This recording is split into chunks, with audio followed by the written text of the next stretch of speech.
الحمد لله نحمده ونستعينه ونستغفره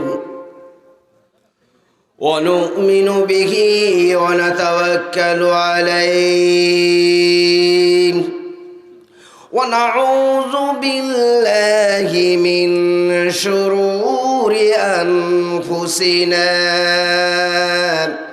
ومن سيئات أعمالنا من يهده الله فلا مضل له ومن يضلل فلا هادي له وأشهد أن لا إله إلا الله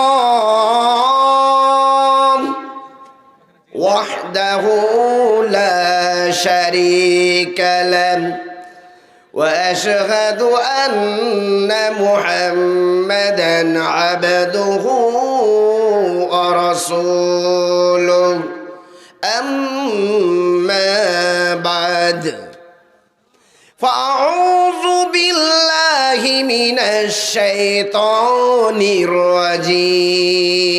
الرجيم بسم الله الرحمن الرحيم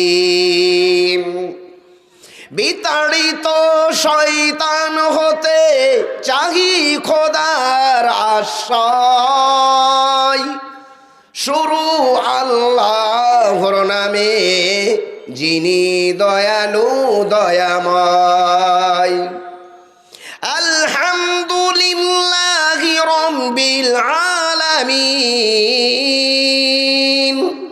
সমস্ত প্রশংসা সেই খোদার পালক যিনি সারা দুনিয়ার আর রহমানির রহিম মালিক ইয়াউমিদ্দিন বড় দয়াময় অতি দয়ালু বিচার দিনের তিনি প্রভু ইয়্যাকা না'বুদু ওয়া ইয়্যাকা নাস্তাঈন তোমারই মোরা করি উপাসনা তোমারই সাহায্য করি প্রার্থনা ইহদিনাস সিরাতাল মুস্তাকিম সম্পূর্ণ সোজা পথের সন্ধান করো সেটি মোদেরকে দান সিরাতাল্লাযীনা আন'আমতা আলাইহিম চালাও মোদের পথে তাদের করুণা করেছ প্রতি যাদের গায়রিল মাগদুবি আলাইহিম ওয়ালাদ-দাল্লিন চালায় না ওই কুপথে অভিশপ্ত পথ ভ্রষ্টরা জাগাতে আল্লাহুম্মা আমিন রব্বি জিদনি ইলমান রব্বি ইশরাহ লি সাদরি ওয়া ইয়াসসির লি আমরি واحلل عقدة من لساني يفقهوا قولي اللهم إني أحمدك وأستعينك على الخطابة بالحكمة والموعظة الحسنة اللهم صل على محمد وعلى آل محمد كما صليت على إبراهيم وعلى آل إبراهيم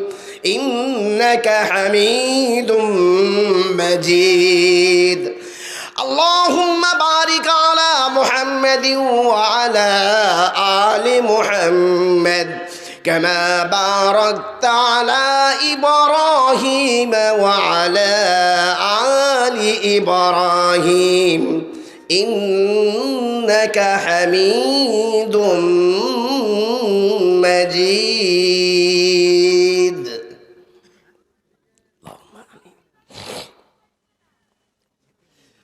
শ্রদ্ধেয় সম্মানীয় সভাপতি মহাশয়, বিচক্ষণ পরিচালক মণ্ডলী, মুআজ্জাজ মুহতারাম হযরতে উলামা ইকরাম, জ্ঞানী গুণী বিজ্ঞ পণ্ডিত মহল, বয়োজ্যেষ্ঠ মুরব্বী হযরত, সমকক্ষ বন্ধু বান্ধবরা, বয়কনিষ্ঠ স্নেহের ছোট ছোট ছেলে ও মেয়েরা, ছাত্র ছাত্রীরা, পর্দার অন্তরালে উপবিষ্টা, দূর থেকে কান পেতে থাকা পর্দানাসীন মা ও ভগ্নীরা, সকলকে শ্রেণীগতভাবে পর্যায়ক্রমে শ্রদ্ধা ভালোবাসা স্নেহ পেশ করে সেই মহিয়ান গরিয়ান সর্বশক্তিমান মাবুদ মাওলার দরবারে অসংখ্য অসংখ্য শুকরিয়া, কৃতজ্ঞতা, হামদ ও সানা এই জন্য পেশ করছি যে আল্লাহ তাআলা আমাদেরকে এই পূত পবিত্র মজলিসে বসে বিভিন্ন উলামায়ে কেরামের মুখ নিঃসৃত আল্লাহ তাআলার পবিত্র কালাম, রাসূল করিম সাল্লাল্লাহু আলাইহি সাল্লামের পবিত্র হাদিস শোনার, জানার এবং পরবর্তীকালে মানার সুবর্ণ সুযোগ বা তৌফিক দান করেছেন বা করছেন। এই জন্য আমরা স্বতঃস্ফূর্তভাবে বলি আলহামদুলিল্লাহ। মুহতারাম ও মুকাররম, আল্লাহ তাআলা আমাদেরকে মহামূল্যবান বস্তু দান করেছেন, যার নাম হলো ঈমান। ফলত আমি মুমিন।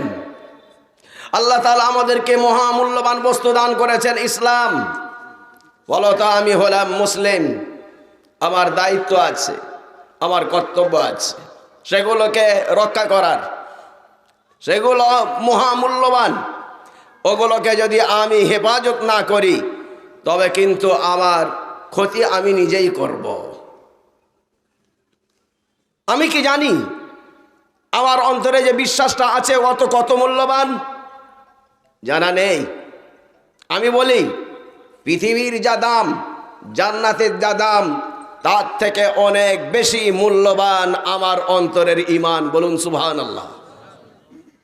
যদি বলেন কেমন করে, আল্লাহ রাসূল সাল্লাল্লাহু আলাইহি সাল্লাম পরিষ্কার ভাষায় বলে দিয়েছেন।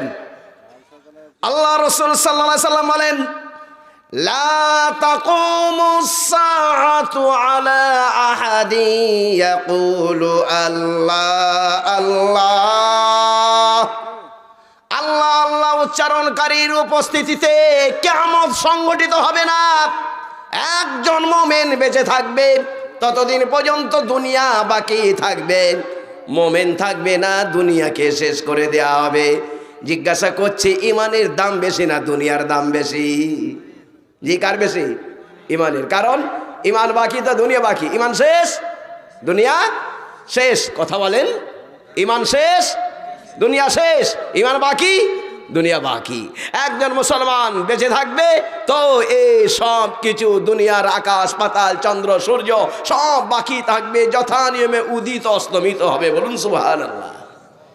আর জান্নাতের বদলা কিসের জন্য? ঈমানের জন্য। ঈমান থাকবে জান্নাত, ঈমান নেই জান্নাত নেই। ইসলামের কঠিন ক্ষেত্র, জিহাদের ময়দান, যেখানে জীবন দিয়ে দিতে হয়, অর্থ দিয়ে দিতে হয়, ফেরত পাওয়ার আশা রাখা পর্যন্ত চলবে না। এইরকম জায়গাতে একটা বড় মুজাহিদ আগিয়ে চলেছে।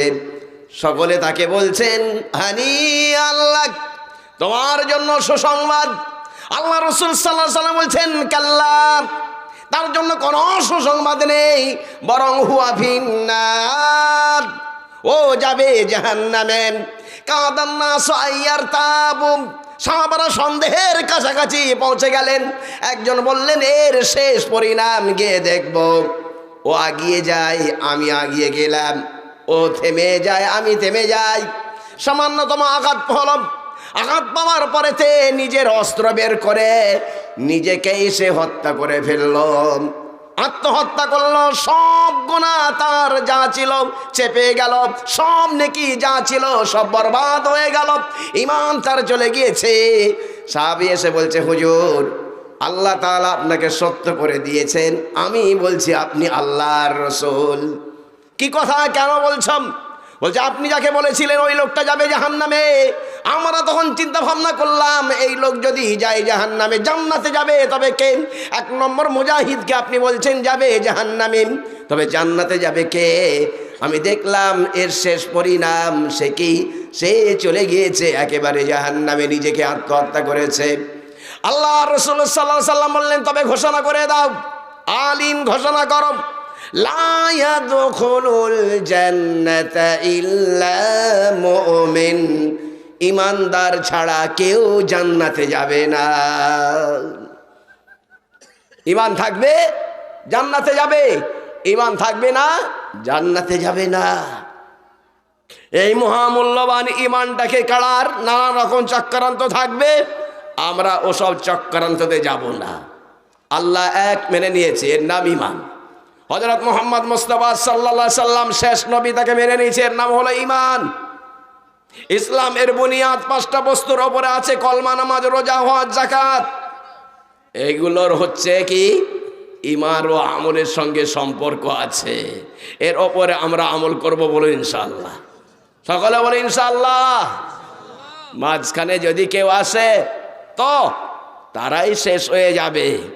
ইসলামকে মেটানোর চক্রান্ত ইহুদি করেছে। আজকে যে ফিলিস্তিনে আপনারা শুনছেন খবর খারাপ, কি অবস্থা, কোথা থেকে ওই ইহুদ আসলো জানা দরকার আছে না নেই? জি, জানা দরকার আছে না নেই? ইহুদি কোথা থেকে আসলো? বনি ইসরাইল কে? ইসরাইল যে বলা হচ্ছে কোথাকার? এদের উৎপত্তি কি? এদের কার্যকলাপ কি? এদের শেষ পরিণাম কি হবে? এরা প্রথম থেকে কিভাবে আসলো? বিস্তারিত ইতিহাস আছে, বলবো আমি, আপনারা যদি সুযোগ দেন। আর যদি বলেন না একজন একজন করে খসবো, তো আমিও তবে কিন্তু একটা একটা করে ছেড়ে দেবো। কোনটা চাইছেন? জমে বসেন, জমে বলবো, ওঠাওটি করবেন তো কিছু আর বলতে পারবো না। ইসলামে যত জায়গায় দেখবেন কোনো জায়গাতে সংঘাতের কথা লেখা নেই। ইসলাম মানুষকে শান্তি দিয়েছে, শান্তির কথাই শুনিয়েছে, কোনো জায়গাতে অশান্তির কথা শোনায়নি। মানুষ বোঝেনি, তাই ইসলামকে সন্ত্রাসবাদের সঙ্গে জড়িয়ে দিয়েছে। আপনি যদি দেখেন কোরআন হাদিস খুলে, আমি দেখছিলাম কে শতকরা কোরআনের 90% শুধু মানবতার কথা লেখা আছে, 10 ভাগ আছে মাত্র কলমা, নামাজ, রোজা, হজ, যাকাত, হুকুম, মাত্র 10 ভাগ আছে। শতকরা 90টা আয়াত আছে কেবলমাত্র মানুষের উপকার, মখলুকের উপকার, প্রাণীর উপকার, আত্মীয় স্বজনের উপকার, পিতা মাতার অধিকার, এই সমস্ত 90% বলা আছে। 10% মাত্র আছে নামাজ রোজার কথা। আমরা কি মনে করেছি কোরআন হাদিসে শুধু নামাজ রোজার কথা আছে? না, ভুল কথা। যদি বলেন তবে প্রমাণ দিতে হবে, প্রমাণ নিন। যে বিধানের কেতাব লেখা হয়েছে, সেই বিধানের কেতাবের যখন বিধানের বিধান লেখা হয়েছিল, তার নাম হলো উসুল ফিক। উসুলুল ফিকের মধ্যে নুরুল আনোয়ারে লেখা আছে 500 আয়া, 500 আয়াতে শুধু বিধান বলা আছে। কোরআন শরীফের আয়াত কখানা? কে বলবেন? কোরআন শরীফের আয়াত কখানা? 6000। আমি গুনেছি 6236টা। লোকে বলে 6666টা। ওটা হযরতে আয়েশা রাদিয়াল্লাহু আনহার গণনা। আমার নিজের গণনা কোরআন শরীফে আরো মুফতিদেরকে দিয়ে যেটা আমাদের কাছে আছে 6236টা। 6236টা আয়াত আছে। 500 আয়াত যদি হয় বিধানের, তো কত গেল? 6500 আয়াত চলে গেল, 6100 আয়াত চলে গেল। শুধু কি অন্যান্য বিষয় মাত্র 500 আয়াত হচ্ছে। হিসাবটা এবার করে দেখুন শতকরা তবে কত দাঁড়াচ্ছে। শতকরা 10% জানাচ্ছে সেটা শুধু কি নামাজ রোজার কথা, আর 90% জানাচ্ছে মানুষের কথা, ইতিহাসের কথা, ভবিষ্যতের কথা। হাদিস কত আছে কে বলবেন? হাদিস কত আছে? 1,00,000 যারা হাদিস ইয়াদ করেছেন, মুখস্থ করেছেন, তাকে বলা হয় হাফেজ। 3 লক্ষ যারা হাদিসকে মুখস্থ করেছেন তাদেরকে বলা হয় হুজ্জা। 5 লক্ষ যারা হাদিস মুখস্থ করেছেন তাদেরকে বলা হয় হাকিম। হাকিমের ঊর্ধ্বে আর কোনো উপাধি মুহাদ্দিসদের নেই। এর দ্বারাই বোঝা যাচ্ছে হাদিস পাওয়া গিয়েছে 5 লক্ষ। 5 লক্ষ হাদিসের মধ্যে বিধান কতগুলো আয়াতে আছে, কতগুলো হাদিসে আছে? বুখারী শরীফে 7,000-এর ঊর্ধ্বে হাদিস আছে, কিন্তু বারবার এসেছে বলে তাই 7,000। তা না হলে বুখারী শরীফের হাদিস দাঁড়াচ্ছে 4,000। আর সুনানে আরো যদি নেওয়া হয় তো খুব বেশি দাঁড়াবে 1,000 হাদিস দাঁড়াবে, এর বেশি নয়। দেখুন, লক্ষ্য করুন, 5 লক্ষ হাদিস থেকে মাত্র পাওয়া যাচ্ছে কত? 4,000। আর 1,000 5,000, খুব বেশি যদি ধরা হয় 10,000, এর বেশি নয়। তো 10,000 হাদিস পাওয়া যাচ্ছে বিধান সম্পর্কে, 5 লক্ষ হাদিস পাওয়া যাচ্ছে, শতকরা তবে কত দাঁড়ালো? 5 লক্ষ হাদিস থেকে 10,000 হাদিস আহকামের 6,236টা আয়াতের মধ্যে 500 আয়াত পাওয়া যাচ্ছে বিধানের। বাকি সব মানবতার কথা, ইতিহাসের কথা, ভবিষ্যতের কথা লেখা আছে। কিন্তু মানুষ মনে করেছে কোরআন হাদিস মানে হলো শুধু নামাজ রোজার কথা, কিন্তু এটা সম্পূর্ণ ভুল। নামাজ রোজার কথা কম আছে, 100টার মধ্যে মাত্র 10টা আছে, আর লক্ষ লক্ষ হাদিসের মধ্যে 10,000 মাত্র পাওয়া যাচ্ছে। কি আছে? মানুষ একই জাতি, মানুষের জাত একটা, মুসলমান অমুসলমান, জি হ্যাঁ, বৌদ্ধ খ্রিস্টান, জি হ্যাঁ, সারা পৃথিবীর মানুষের জাত একটা। কে বলেছে? আল কোরআন। কোন জায়গাতে আপনি দেখাতে পারবেন না হিংসা আছে। কোরআন শরীফের প্রথম আয়াতটা খুলুন, নামাজ পড়তে গেলেই পড়তে হবে, কোরআন পড়তে গেলেই পড়তে হবে। যে আয়াতটা, সে আয়াতটা হলো এই, আলহামদুলিল্লাহি রাব্বিল আলামিন। সমস্ত প্রশংসা সে আল্লাহর, পালক যিনি সারা দুনিয়ার। জিজ্ঞাসা করছি, আল্লাহ কার? মুসলমানের না অমুসলমানের? মুসলমান অমুসলমান, বৌদ্ধ খ্রিস্টান, সারা দুনিয়া তিনি হলেন আল্লাহ। হীনমন্যতা যদি থাকতো তবে বলা হতো রব্বিল মুসলিমিন, আল্লাহ মুসলমানদের, কিন্তু এই কথা বলা হয়নি। বলা হয়েছে রব্বিল আলামিন, আল্লাহ সারা জগতের।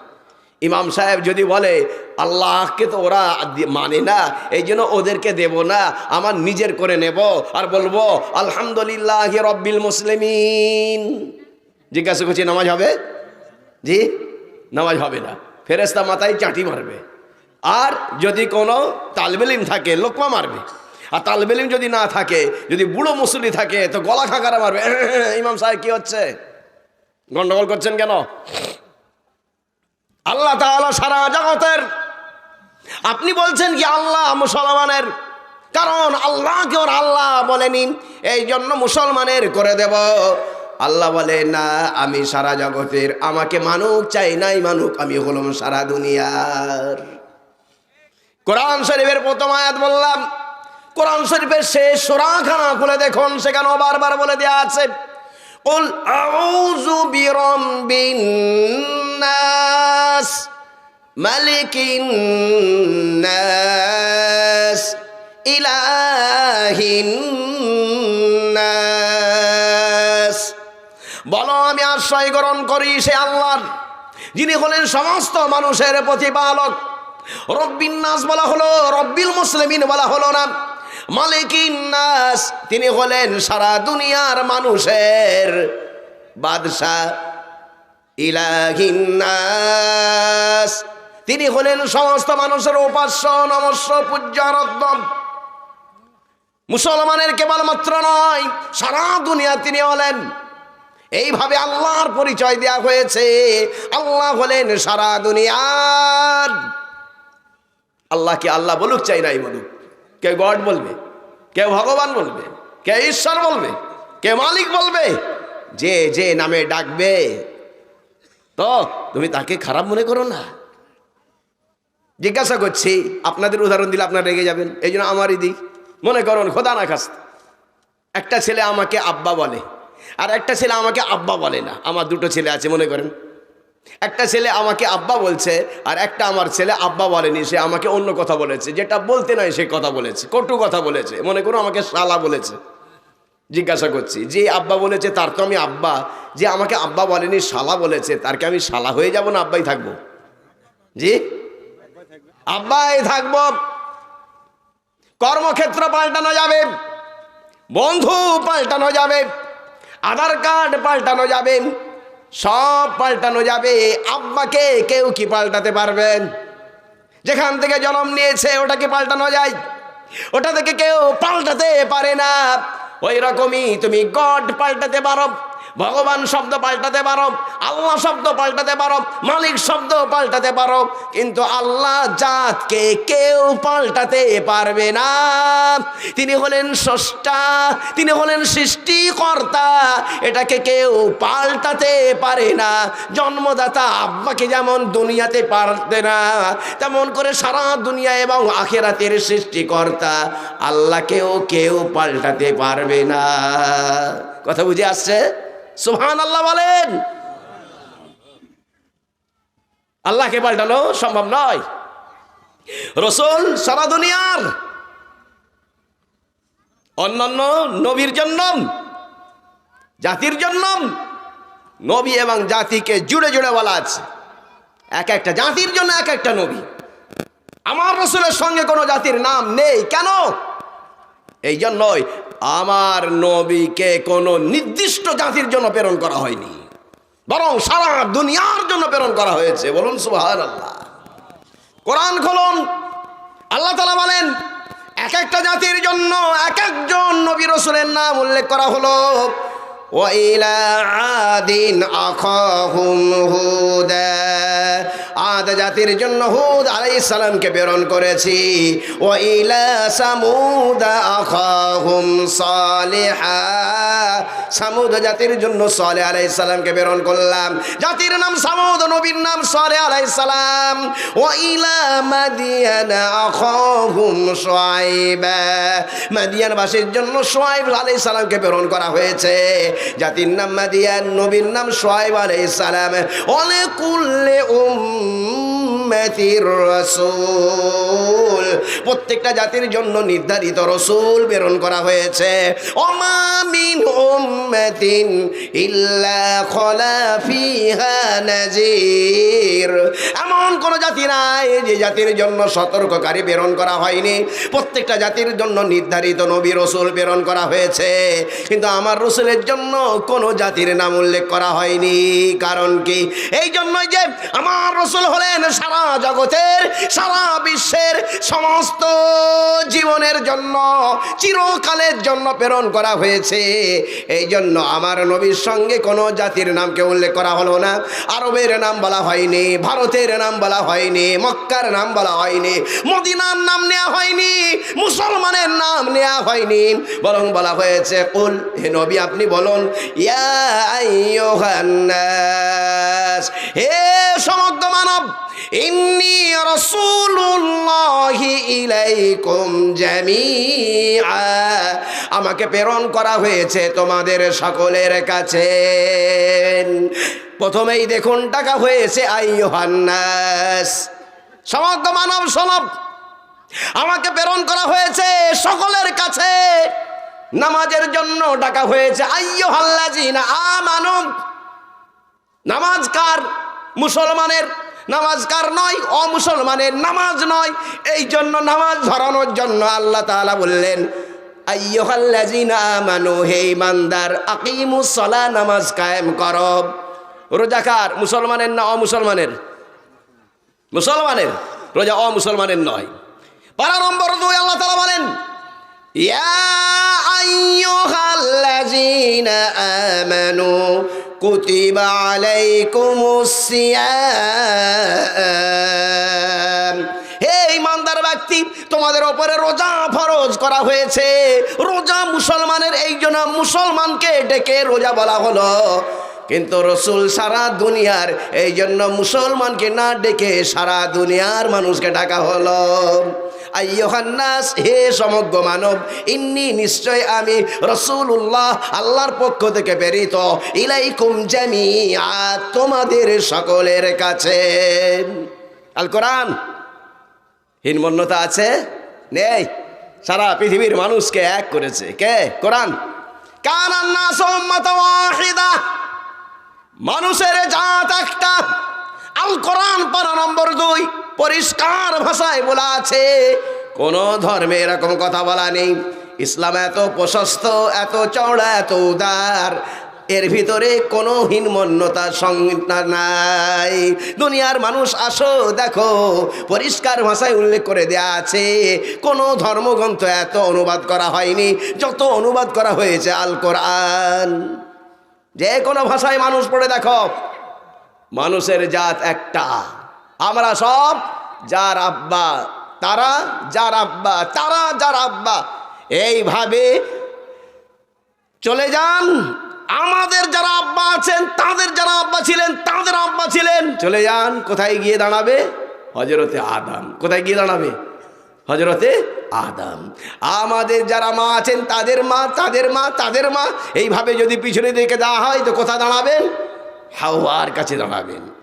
আদম ও হাওয়া আলাইহিস সালাম থেকে তোমাদেরকে সৃষ্টি করা হয়েছে। তোমরা যে ধর্মের মানুষ হও না কেন, একই পিতা মাতার সন্তান। কে বলেছে? কোরআন। আল্লাহ তাআলা বলেন, ইয়া আইয়ুহান নাস, হে সমগ্র মানব, ইন্না খলাকনাকুম মিন যাকারিন ওয়া উনসা, নিশ্চয় আমি তোমাদেরকে সৃষ্টি করেছি একজন পুরুষ আর একজন হাওয়া থেকে। অতএব তোমরা সব একই পিতার সন্তান, একই মাতার সন্তান। হিংসা করবে না। যে যা ধর্ম কর্ম পালন করবে, কার উপরে কোনো হিংসা করবে না, এই কথাই কোরআন বলেছে। পরিষ্কার ভাষায় বারবার বলে দেয়া হয়েছে। নবী তার ভাষাতে বলেছেন, কবি তিনি তার ভাষাতেও বলেছেন। খুলে দেখুন, নবীর কথা হাদিসে পাবেন, আর কবির কথা কবিতার মধ্যে পাবেন। তারাও গেয়েছেন তাদের ভাষা, আমরাও পড়েছি। অতুল প্রসাদ সেন তিনিও গেয়েছেন, নজরুল ইসলাম তিনিও গেয়েছেন। যারা আছে না একটু স্মরণ করিয়ে দেওয়া হবে। অতুল প্রসাদ সেন গাইছেন, হও ধর্মেতে বীর, হও করমেতে বীর, হও উন্নতশীর নাহি ভয়। হও ধর্মেতে বীর, হও করমেতে বীর, হও উন্নতশীর নাহি ভয়। বলি ভেদা ভেদ জ্ঞান, হও সবে আগোয়ান, সাথে আছে দয়াবান, হবে জয়। 33 কোটি মোরা নাহি মোরাহীন, হতে পারি দিন তবু নাহি মোরাখীন। নানা ভাষা, নানা মত, নানা পরিধান, বিবিধের মাঝে দেখো মিলন মহান। ওই দেখো প্রভাত উদয়। হও ধর্মেতে বীর, হও করমেতে বীর, হও উন্নতশীর নাহি ভয়। তারা গেয়েছেন মানবতার কথা, ঐক্যের কথা, একতার কথা, ভ্রাতৃত্বের কথা। তারা এগুলো গেয়ে দিয়ে চলে গেছেন। ইতিহাসে সোনার অক্ষরে লেখা আছে। নবীরাও তাদের হাদিসে বলেছেন, আল্লাহ কোরআনে বলেছেন, সব আছে, সব বলা হবে। আপনাদের কোনো অসুবিধা নেই তো? জি, অসুবিধা নেই তো? কবি নজরুল ইসলাম গেয়েছেন, একটা লাইন তো জানা আছে, মোরা এক বিনতে দুইটি কুসুম, হিন্দু মুসলমান। হিন্দু তাহার নয়ন মণি, মুসলিম তাহার প্রাণ। মুখস্থ আছে না নেই? ওই 2 লাইন আর নেই। জি, গাহি সাম্যের গান, যেখানে গিয়ে মিশে গিয়েছে হিন্দু মুসলমান। পৃষ্ঠার ওপর পৃষ্ঠা। গাহি সাম্যের গান, যেখানে গিয়ে মিশে গিয়েছে বৌদ্ধ খ্রিস্টান। পৃষ্ঠার উপরে পৃষ্ঠা। গাহি সাম্যের গান যেখানে গিয়ে উঠে গিয়েছে যাবতীয় ব্যবধান। পৃষ্ঠার উপরে পৃষ্ঠা। শুধু আমাদের কোরআনে নয়, কোরআনেও আছে, হাদিসেও আছে, কবিতাতে আছে। কবি কবিতার মাধ্যমে, নবী তার হাদিসের মাধ্যমে, কোরআন আল্লাহ তাআলা বলে দিয়েছেন, একই কথা লেখা আছে। আমরা বুঝি না, এই জন্যই হই। এই কথা উনি আফসোস করে বলছেন। কবি নজরুল এক জায়গায় বলছেন, তোমার বাণী রে করিনি গ্রহণ, ক্ষমা করো হযরত, ভুলিয়া গিয়াছি তব আদর্শ, তোমার দেখানো পথ। ভিন ধর্মীর পূজা মন্দির ভাঙিতে আদেশ দাওনি হে বীর, তলোয়ার তুমি দাওনি হে প্রভু, দিয়াছ অমর বাণী। মোরা ভুলে গিয়ে তব উদারতা, করিয়াছি সার ধর্মান্ধতা, বেহেশতে হতে ঝরে না কো তব রহমত, ক্ষমা করো হযরত, তোমার বাণী রে করিনি গ্রহণ, ক্ষমা করো হযরত, বলিয়া গিয়াছি তব আদর্শ, তোমার দেখানো পথ। ঋষি মনীষী তারাও গিয়েছেন। আসুন, কোরআনের কথাও, হাদিসের কথাও, আর ঋষি মনীষীর কথা, রসুলের কথা হাদিসে, ঋষিদের কথা বেদ পুরাণে। সুশান্ত ভট্টাচার্য অনুবাদ করেছেন, সুদর্শন ভট্টাচার্য অনুবাদ করেছেন। স্বামী বিবেকানন্দ, দি complete works of Swami Vivekananda, সেখানে বলে দিয়েছেন। সারা ভারতবর্ষে সংস্কৃত টোলের প্রধান বেদ প্রকাশ উপাধ্যায়, বেদ মোহাম্মদ, তিনিও পর্যন্ত বলেছেন। তাদের ভাষা একটুখানি বলবো, অসুবিধা নেই তো? জি। সম্ভলে বিষ্ণু যশস্য গৃহে প্রাদুর্ভাবম, সুমতং বিষ্ণু যশস্য গর্ভো মাধত্ত বৈষ্ণবম, দ্বাদশং শুক্লপক্ষস্য মাধবে মাসি মাধবম, চতুর্ভি ভাতিভি দেবং করিষ্যামি কলিক্ষয়ম, জাত যুবং ভুবং দেবা সহস্র অবতরণে অরথা, ইদো জনা উপসূত নরা সংশেস্তবিশ্বতে, নিপশ্চৈব মহাদেবং মরুস্থল নিবাসিনে, নিপলিঙ্গচ্ছেদ্য দস্যুস্কটিস্য নিহনস্পতি, হোতারে মিন্দ মহারাসোরিন্দ, অল্লাহ জ্যষ্টং ষষ্ঠং পরমং পূর্ণং ব্রহ্মণং অল্লাহ অল্লাম আদল্লাং বৌকে বাঙনির খাতকম, জন্ম বৈকুণ্ঠ বরপৈন তৌত জপিনাম মুহাম্মাদাম, গিরিজানাতম নমস্তে নমস্তানাম, আল্লাহ রসুল মুহাম্মাদাং কং বরস অল্লাহ অল্লাম, লা ইলাহা হরতি পাপম ইল্লা ইলাহা পরম পদম, জন্ম বৈকুণ্ঠ বরপৈনু তৌত জপিনাম মুহাম্মাদাম, গিরিজানাতম নমস্তে নমস্তানাম। অনুবাদ করবো না? শুধু অনুবাদ না, কোরআনের সঙ্গে মিলিয়ে, কোরআনের সঙ্গে মিলিয়ে যেটা মিলবে সেটা বলতে কোনো অসুবিধা নেই। একই কথা বলে দেওয়া হয়েছে, কোরআনের সঙ্গে মিলে গিয়েছে, ব্যাস। এটা মিলেনি, ওটা আর বলবো না। আল্লাহ তাআলা বলেন, কুলি আহলাল কিতাব, অন্যান্য ধর্মগ্রন্থের মানুষ তোমরা আসো, সকলেই নিয়ে আসো, ফাতু বিত-তাওরাত ওয়াল ইনজিল, তোমার ধর্মখানা, ধর্মগ্রন্থখানা নিয়ে আসো, তাওরাতটাও নিয়ে আসো, ইনজিলটাও নিয়ে আসো, সবগুলো নিয়ে এসে ফাতলুহা, ওটা তেলাওয়াত করে শোনাও, ইন কুনতুম সাদিকিন, যদি তুমি সত্যবাদী হও তবে ওটা আমার সামনে একটু আওড়াও। আল্লাহ তাআলা বলছেন, আমি সব নিদর্শন দিয়ে দিয়েছি, নবী রাসূলুল্লাহ বলে দিয়েছেন, তবে নিয়ে আসো, পড়ে দেখো, একে অপরকে সমর্থন করা আছে। আমার কিতাবে তাদের সমর্থন, তাদের কিতাবে আমার সমর্থন দেওয়া আছে, ঐক্য এখানে গঠন হয়েছে। আমার কিতাবে আছে তাদেরকে গালি দেবে না, আর তাদের কিতাবে আছে আমার নবী রাসূলের কথা। আমার কোরআনে বলে দেওয়া হলো, লা ইকরাহা ফিদ্দিন, কাউকে জোর করে মুসলমান করবে না। লাকুম দীনুকুম ওয়ালিয়া দীন, তোমার জন্য তোমার ধর্ম কর্মফল, আমার জন্য আমার ধর্ম কর্মফল।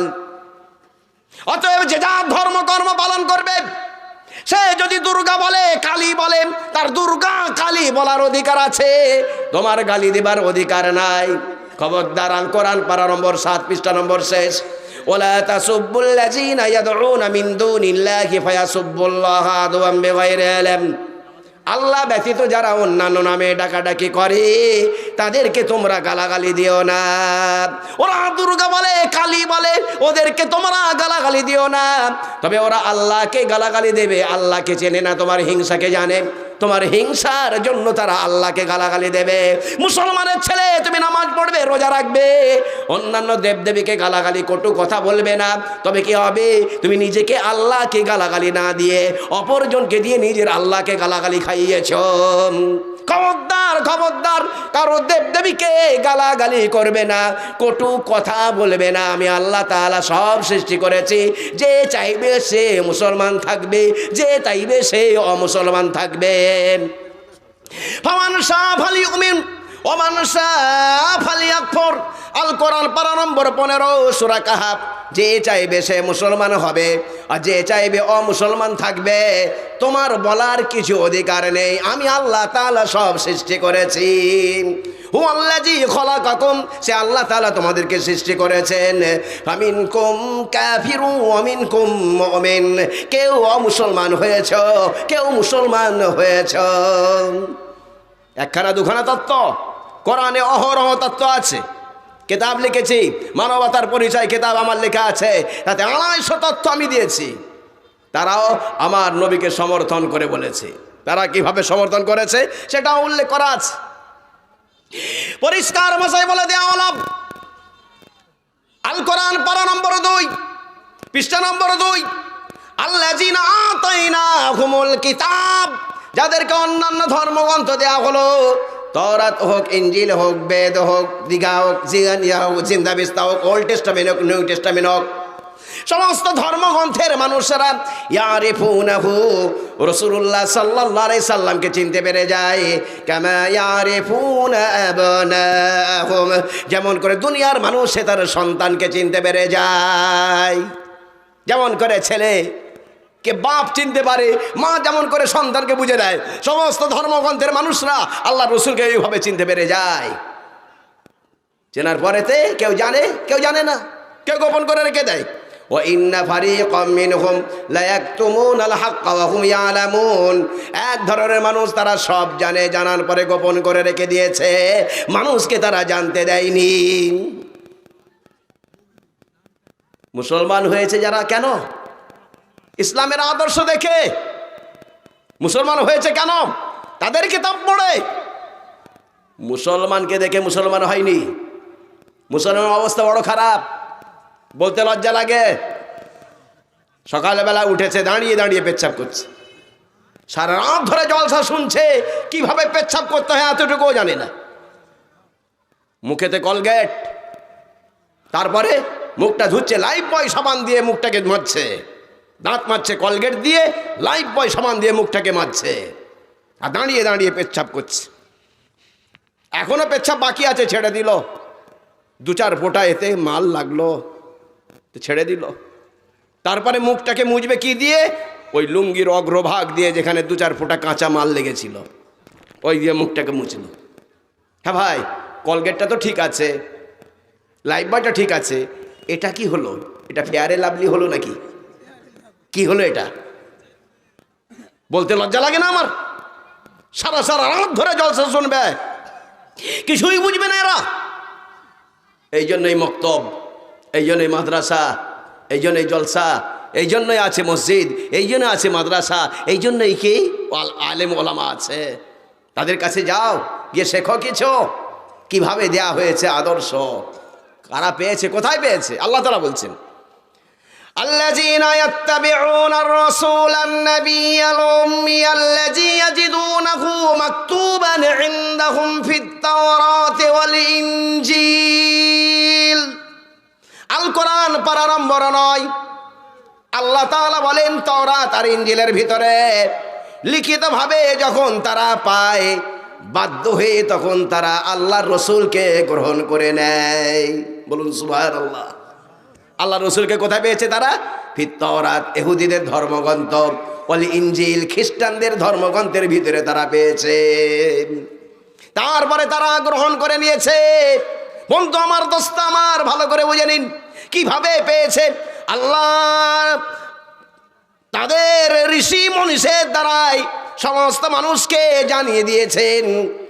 হুজুর সাল্লাল্লাহু আলাইহি সাল্লামের নাম বলে দেয়া হয়েছে, নামের ব্যাখ্যা বলে দেয়া হলো, তার আব্বার নাম বলে দেয়া হয়েছে, মায়ের নাম বলে দেয়া হয়েছে, জন্মস্থান বলে দেয়া হয়েছে, জন্ম তারিখ বলে দেয়া হয়েছে, যুদ্ধকালীন পরিস্থিতি বলে দেয়া হয়েছে, কজন তার খলিফা থাকবে সেটাও বলে দেয়া হয়েছে, কলমা পড়ে দেয়া হলো, দরুদ বলে দেয়া হলো, সব বলে দেয়া হয়েছে। কলকি পুরাণ খন্ড নম্বর 2 সেখানে উল্লেখ করে দেওয়া হলো, সম্ভালে বিষ্ণু যশস্ব গৃহে প্রাদুর্ভাবম। প্রধান পুরোহিতের ঘরে প্রধান ঋষির জন্মগ্রহণ, জায়গাটার নাম হলো সম্ভল। সম্বল মানে হলো শান্তিনগর। সম্বল মানে শান্তিনগর। ওরাই আবার বলছে সন্তলে বিষ্ণু যশস্ব গৃহে প্রাদুর্ভাবম। সন্ত মানে শান্তি, অল মানে জায়গা, সন্তলে মানে হলো শান্তির জায়গাতে তিনি আসছেন। হযরত আমরা জানি তিনি এসেছেন মক্কায়। ভালো করে বুঝুন, মক্কার আর একটা নাম আছে শান্তিনগর। কে বলেছে? আল কোরআন। কেন বলেছে তারও জবাব আছে। আল কোরআন পারা নম্বর 30 সূরা 3 আয়াত নম্বর 3 খুলে দেখে নিন। ওয়াহাজাল বালাদিল আমিন। আজা মানে এই, বালাদ মানে শহর, আমিন মানে শান্তি। আল বালাদিল আমিন মানে হলো শান্তিনগর। এটাকে ওনারা বলছেন সন্তলে শান্তিনগরে তিনি আসছেন। দেখুন, কোরআনের ভাষা আর তাদের ভাষা একই। এটা আরবি, ওটা তাদের ভাষা। তারা বলেছেন আল বালাদিল আমিন, ওরা বলেন সন্তলে সম্বলে। দুটোর মানেই হলো শান্তিনগরে। মক্কার নাম হলো শান্তিনগর। মক্কা কেন বলা হলো না? মক্কার আর একটা নাম আছে, সেটা বললে বুঝে আসবে না, এই জন্য মক্কাটাকে ছেড়ে দেওয়া হয়েছে। সেই নামটা কি? বাক্কা। বাক্কা বললে মাক্কা বলা বুঝবে না, মাক্কা বললে বাক্কা বলা বুঝবে না। ঋষি মনীষী বহুদিন আগেকার, 5200 বছর আগেকার যথার্থ গীতা উপহার পাওয়া এই মানুষটা, এর বাড়িতেও রাখা আছে। যথার্থ গীতার ওপরে লিখে দেওয়া আছে 5200 বছর আগেকার। 5200 বছর আগে তো নাম তো পাল্টে যাবে। কখন বলা হবে মক্কা, কখন বলা হবে বাক্কা। তখন তারা চিন্তা ভাবনা করলেন যদি পাল্টে দেওয়া হয় তবে কি হবে। তাই তারা চিন্তা ভাবনা করে মক্কাকেও ছেড়ে দিয়েছেন, বাক্কাকেও ছেড়ে দিয়েছেন। গুণগত নাম যেটা কিয়ামত পর্যন্ত থাকবে সেটা বলে দেওয়া হলো। কি বলে দেওয়া হলো? আল বালাদিল আমিন, শান্তিনগর। এটাকে ওনারা বলছেন সন্তলে শান্তিনগরে, সম্বলে শান্তিনগরে তিনি আসছেন।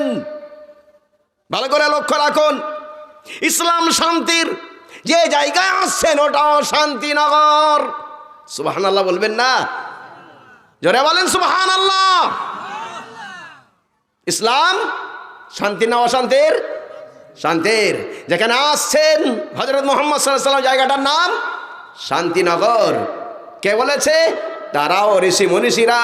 সন্তলে কে বলেছে? আল্লাহ কোরআনে। কোথায়? আল বালাদিল আমিন। মান দাখালাহু কানা আমিনা। যে ব্যক্তির ভিতরে প্রবেশ করবে সে শান্তির ভিতরে প্রবেশ করবে, কারণ এটা হলো শান্তিনগর, ধর্ম শান্তির।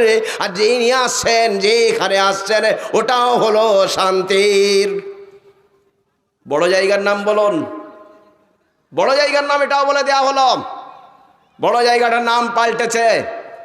আগে ছিল হেজাজ, তারপরে হলো আরব। বর্তমান নাম আল মামলাকাতুল আরাবিয়াতুস সাউদিয়া, বাংলাতে বলে সৌদি আরব। আগামীতে এটাও পাল্টে যাবে। বাদশাহ আলে সৌদ, দাদুর নামে নাম রেখেছে, দেশের নাম। নাম পাল্টে যাবে, রাজা পাল্টে যাবে, দেশের নামও পাল্টে যাবে। তবে কামটা কেমন করে চলবে? দেশের নাম পাল্টে যাবে, রাজা পাল্টে গেলে কামটা চলবে কেমন করে? জন্য তারা একটা ভৌগোলিক নাম বলেছেন। আগামীতে কি নাম হবে? জাজিরাতুল আরব। জাজিরা হবে। তবে যে নাম যদি পাল্টে যায় কামটা চলবে কেমন করে? এই জন্য ভৌগোলিক অবস্থান উল্লেখ করে দেওয়া হলো। কি বলা হলো? নিপশ্চৈব মহাদেবং মরুস্থল নিবাসীন, মরুভূমিতে তিনি আসবেন। মরু মানে বনভূমি, স্থল মানে জায়গা, নিবাসীনে মানে হলো বাসিন্দা, মরুস্থল নিবাসীনে মানে হলো মরুভূমির তিনি হবেন বাসিন্দা। আরব বলা হলো না, মক্কা বলা হলো না, মদিনা বলা হলো না, ভৌগোলিক অবস্থান উল্লেখ করে দেয়া হয়েছে, জাতির নাম উল্লেখ করে দেয়া হয়েছে, জাতি করে কারোর বুঝতে অসুবিধা না হয়ে যায়। আব্বার নাম মায়ের নাম বলো। মায়ের নাম হলো আমিনা, আব্বার নাম হলো আব্দুল্লাহ। এটাকে ওনারা বলছেন কিভাবে শুনুন। ওনারা বলছেন সুমাতাং বিষ্ণু যশস্য গর্ভ মা ধত্ত বৈষ্ণবাম। সু মানে শান্তি, মাতাং মানে দেয়নি, সুমাতাং মানে হলো শান্তি দেয়নি, আর আমিনা মানে হলো শান্তি দেয়নি।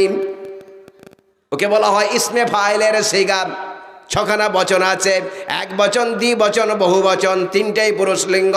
এর আবার এক বচন, দ্বিবচন, বহু বচন, তিনটেই স্ত্রীলিঙ্গ। এইভাবে ছখানা বচন আছে। আমিনা, আমিনানে, আমিনুন, আমিনাতুন এক বচন স্ত্রীলিঙ্গ। এটাকে আমরা বললাম তার মায়ের নাম আমিনা, ওনারা বলেছেন সুমাতাং। সু মানে শান্তি, মাতাং মানে দেয়নি, আমিনা মানে হলো শান্তি দেয়নি। কথা এক না আলাদা? বলেন, কথা এক না আলাদা? একই কথা। এটা আরবিতে বলা আছে, ওটা তাদের ভাষায় তারা বলেছেন। আরবিতে বলা হলো আমিনা, বাংলায় বলা হলো কি তাদের ভাষায় বলেছেন তারা সুমাতাং, মানে শান্তি দেয়নি। ভাষাটা শুধু আলাদা না তো কথা এক।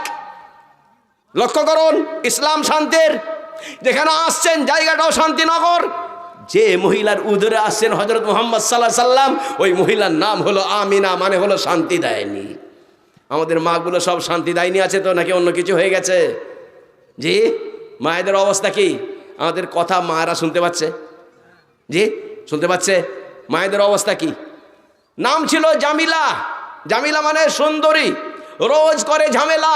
গ্রামের লোক তখন নাম দিয়েছে ও জামিলা খাতুন নয়, ও হবে ঝামেলা খাতুন। কি নাম? ঝামেলা করছে রোজ, শ্বশুরের সঙ্গে, শাশুড়ির সঙ্গে, এর সঙ্গে, তার সঙ্গে। লোকেরা বলে জামিলা খাতুন তো আগে ছিল, এখন ঝামেলা খাতুন হয়ে গেছে। আফসোস, আল্লাহ রাসূল সাল্লাল্লাহু আলাইহি সাল্লাম কত বড় তাদেরকে সম্মান দিয়েছেন, কোথায় তারা পৌঁছে গিয়েছে। মাকে যেতে হবে হাটে, হাটে যেতে হবে না, বাজারে যেতে হবে না, আল খেলতে হবে না, জমিতে যেতে হবে না। বর্ষায় ভেজার জন্য আব্বা আছে, গরমে পড়ার জন্য আব্বা আছে, শীতে কাঁপার জন্য আব্বা আছে। ও মা, ও বোন, তুমি কি করছো? রোজ ঝামেলা করছো। এই লোকটা তবে যাবে কোথায়? সে যদি এসে দেখে ঝামেলা, তবে এই যাবে কোথায়? কিছু কাজ নেই, দুটো খাবে, এই আর এই কাজটা করবে। এ সত্ত্বেও আল্লাহ রসুল কে বলছে জানেন? ইত্তালাতু ফিন্নার, জাহান্নামেও কি বললাম? রাইতু আকসারাহুমুন নিসা, দেখলাম অধিকাংশ মহিলা ওর ভিতরে ঢুকে আছে। কিলা ইয়া রাসূলুল্লাহ, জিজ্ঞাসা করা হলো আয়াকফুরুনাল্লাহ, তারা কি আল্লাহকে অস্বীকার করেছে নাকি? আল্লাহ রাসূল বলেন আল্লাহকে অস্বীকার করেনি, বাল ইয়াকফুরুনাল আশির, তারা স্বামীর অবাধ্য, স্বামীর অবাধ্য হতে হতে জাহান্নামে পৌঁছে গিয়েছে। এই জন্য আল্লাহ রাসূল সাল্লাল্লাহু আলাইহি সাল্লাম বলেন, মেয়েরা তোমাদের বেশি কাজ করতে হবে না, কয়েকটা কাজ করো। আইয়ুমা ইমরাতিন আতাত বালাহা, যে মেয়ে ছেলে সে তার স্বামীর বাধ্য হবে। ওয়াসামাত শারাহা, রোজার মাসে রোজা রাখবে। ওয়াসাল্লাত ওয়াদ্দাত সালাতাহা, আর নামাজ তার আদায় করবে। ওয়াহসানাত ফারজাহা, আর সে পর্দার হেফাজত করবেন। মাত্র চারখানা কাজ। স্বামীর বাধ্যতা, নামাজ আদায়, রোজা আদায়, পর্দার হেফাজত যদি করে, আল্লাহ রসুল বলছেন ফালতাদখুল বিআইয়িবাবি মিনাল জান্নাতি তাশা, জান্নাতের যে দরজা দিয়ে যেতে চায় সেই দরজা দিয়ে তাকে প্রবেশের অনুমোদন দিয়ে দেওয়া হবে। বলবেন না সুবহানাল্লাহ? মায়েদের জন্য কত সুসংবাদ। আল্লাহ তাআলা আমাদের মাগুলোকে সব আমিনা করে দিন, সকলে বল আল্লাহুম্মা আমিন। ইসলাম যেখানে আসছে ওটাও শান্তিনগর, ইসলাম ও শান্তি। যে মহিলার ওদের আসছেন তিনি হলেন আমিনা, শান্তি দেয়নি, এটাকেই ওনারা বলেছেন সুমেতেন।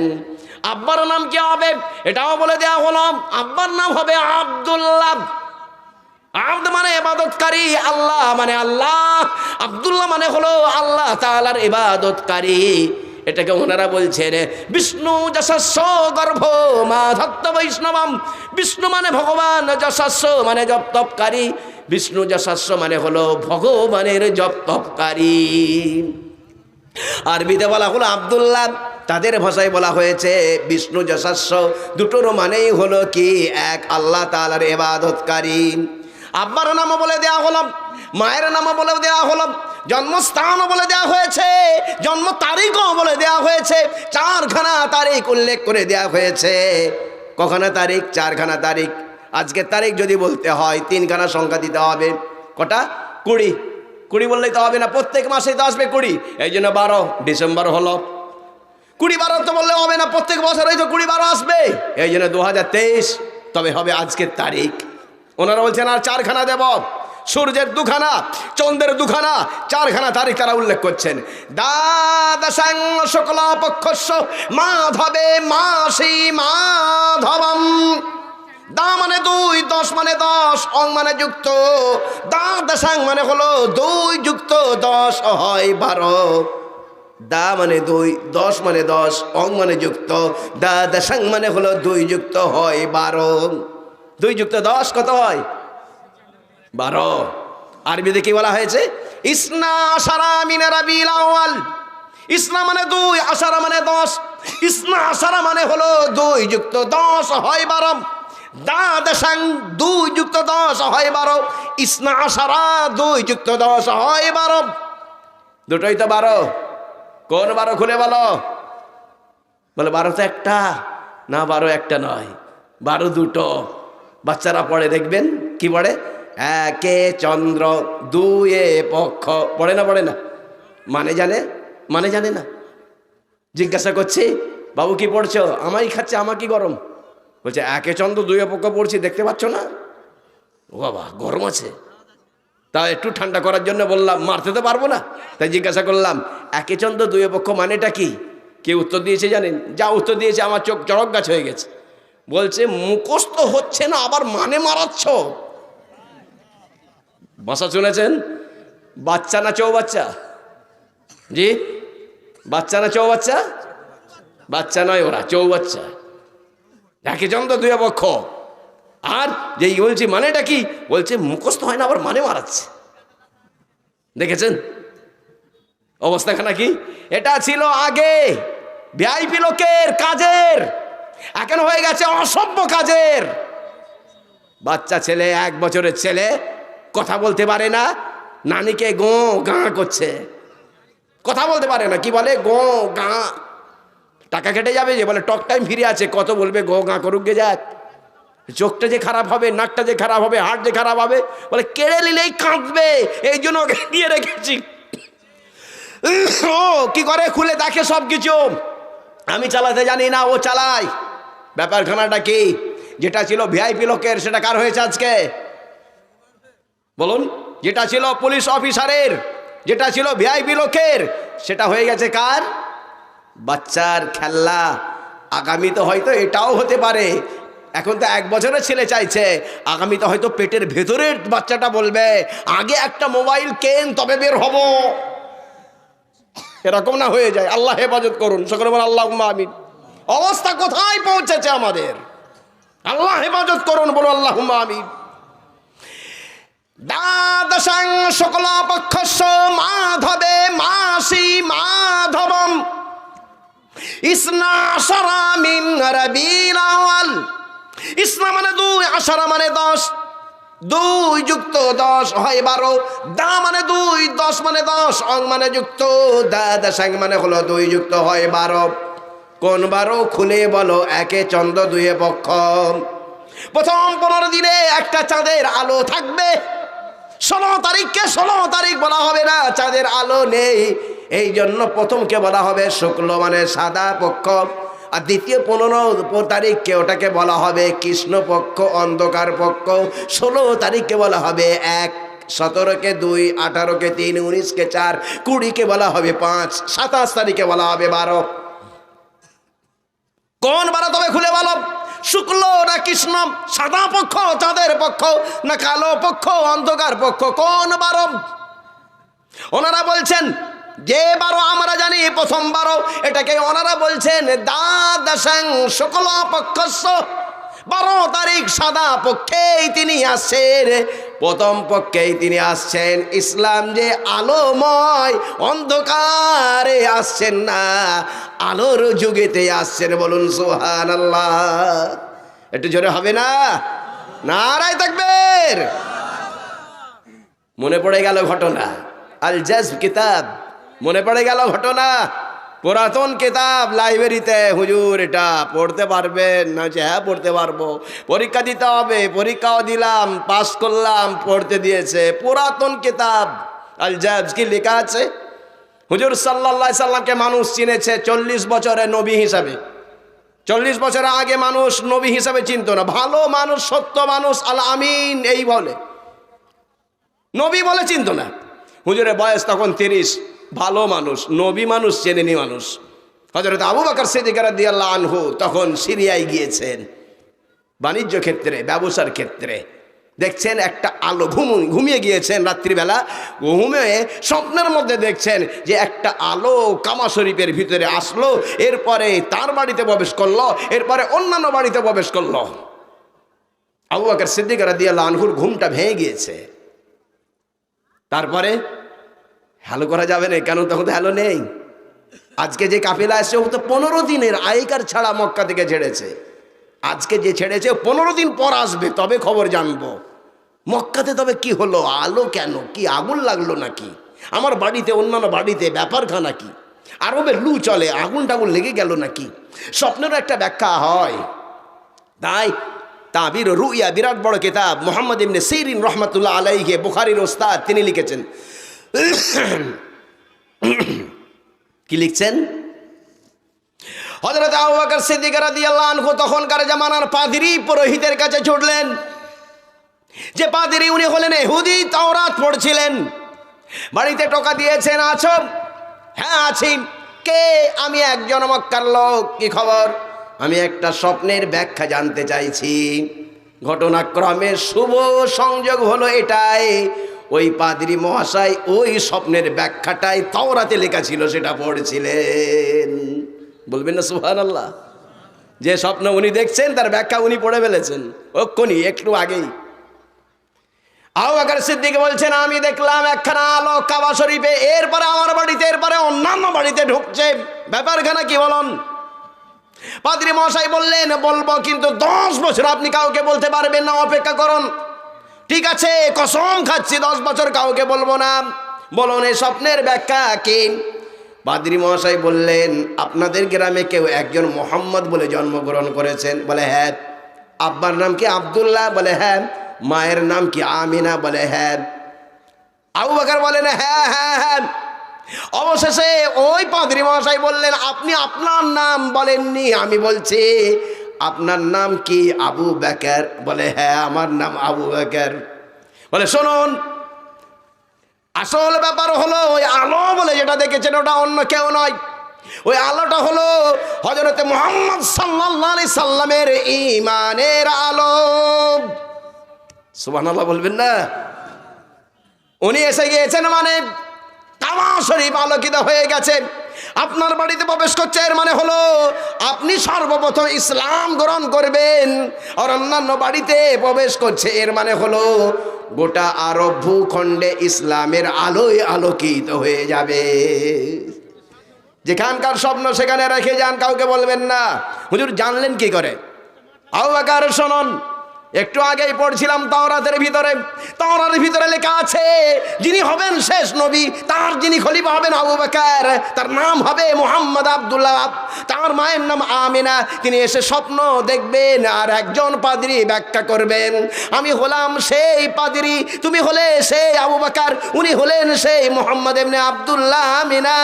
ভালো করে জেনে রাখো, আগামী 10 বছর পরে যিনি বলবেন কুলু লা ইলাহা ইল্লাল্লাহ, আল্লাহ ব্যতীত কোনো উপাস্য নমস্য পূজ্য আরাধ্য কেউ নাই, এটা তোমরা পড়ে নাও, তুফলিহুন, কামিয়াব হয়ে যাবে। ওই সময় যদি আমি বাঁচে থাকি তখন আমার মতন ইহুদিকেও তার ইসলামখানা কবুল করতেই হবে। সুবহানাল্লাহ বলবেন না? যেখানকার স্বপ্ন সেখানে রেখে দিয়ে চলে যান। আবু বকর দিন গুনছেন, মাস গুনছেন, বছর 10 বছর পরে রাসূলুল্লাহ বললেন আইয়ুহান নাস, মানব সকল, কুলু লা ইলাহা ইল্লাল্লাহ, আল্লাহ ব্যতীত কোনো উপাস্য নাই পড়ো, তুফলিহুন, কামিয়াব হয়ে যাবে। আবু জেহেল গালাগালি করলো, আবু লাহাব গালাগালি করলো। হযরত আবু বকর সিদ্দিক রাদিয়াল্লাহু আনহু তিনি এসেছেন, এসে বলছেন হুজুর আপনি নবী, তার কি প্রমাণ? হুজুর বললেন প্রমাণ আছে, একটা মুজিজা করে দেখেন, আশ্চর্য মিরাকেল ঘটনা। বলে আশ্চর্য ঘটনা কিছু আমি করে দেখাবো না, আশ্চর্যের ঘটনা তোমাকে করে আগেই 10 বছর আগে দেখিয়ে দেওয়া হয়েছে সিরিয়ায়। অর্ধেক তো বলেই দেয়া হলো, বাকিটা বলে দিন।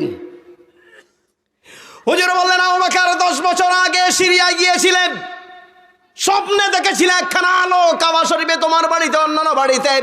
পাদ্রী মশাই বলেছিলেন ওটা হলো ইসলামের আলো, তোমার বাড়িতে আইলাম, তুমি ইসলামকে প্রথম কবুল করবে, এই তার ব্যাখ্যা। অন্যান্য বাড়িতে প্রবেশ করছে মানে হলো গোটা আরব ভূখণ্ডে ইসলাম প্রতিষ্ঠিত হবে।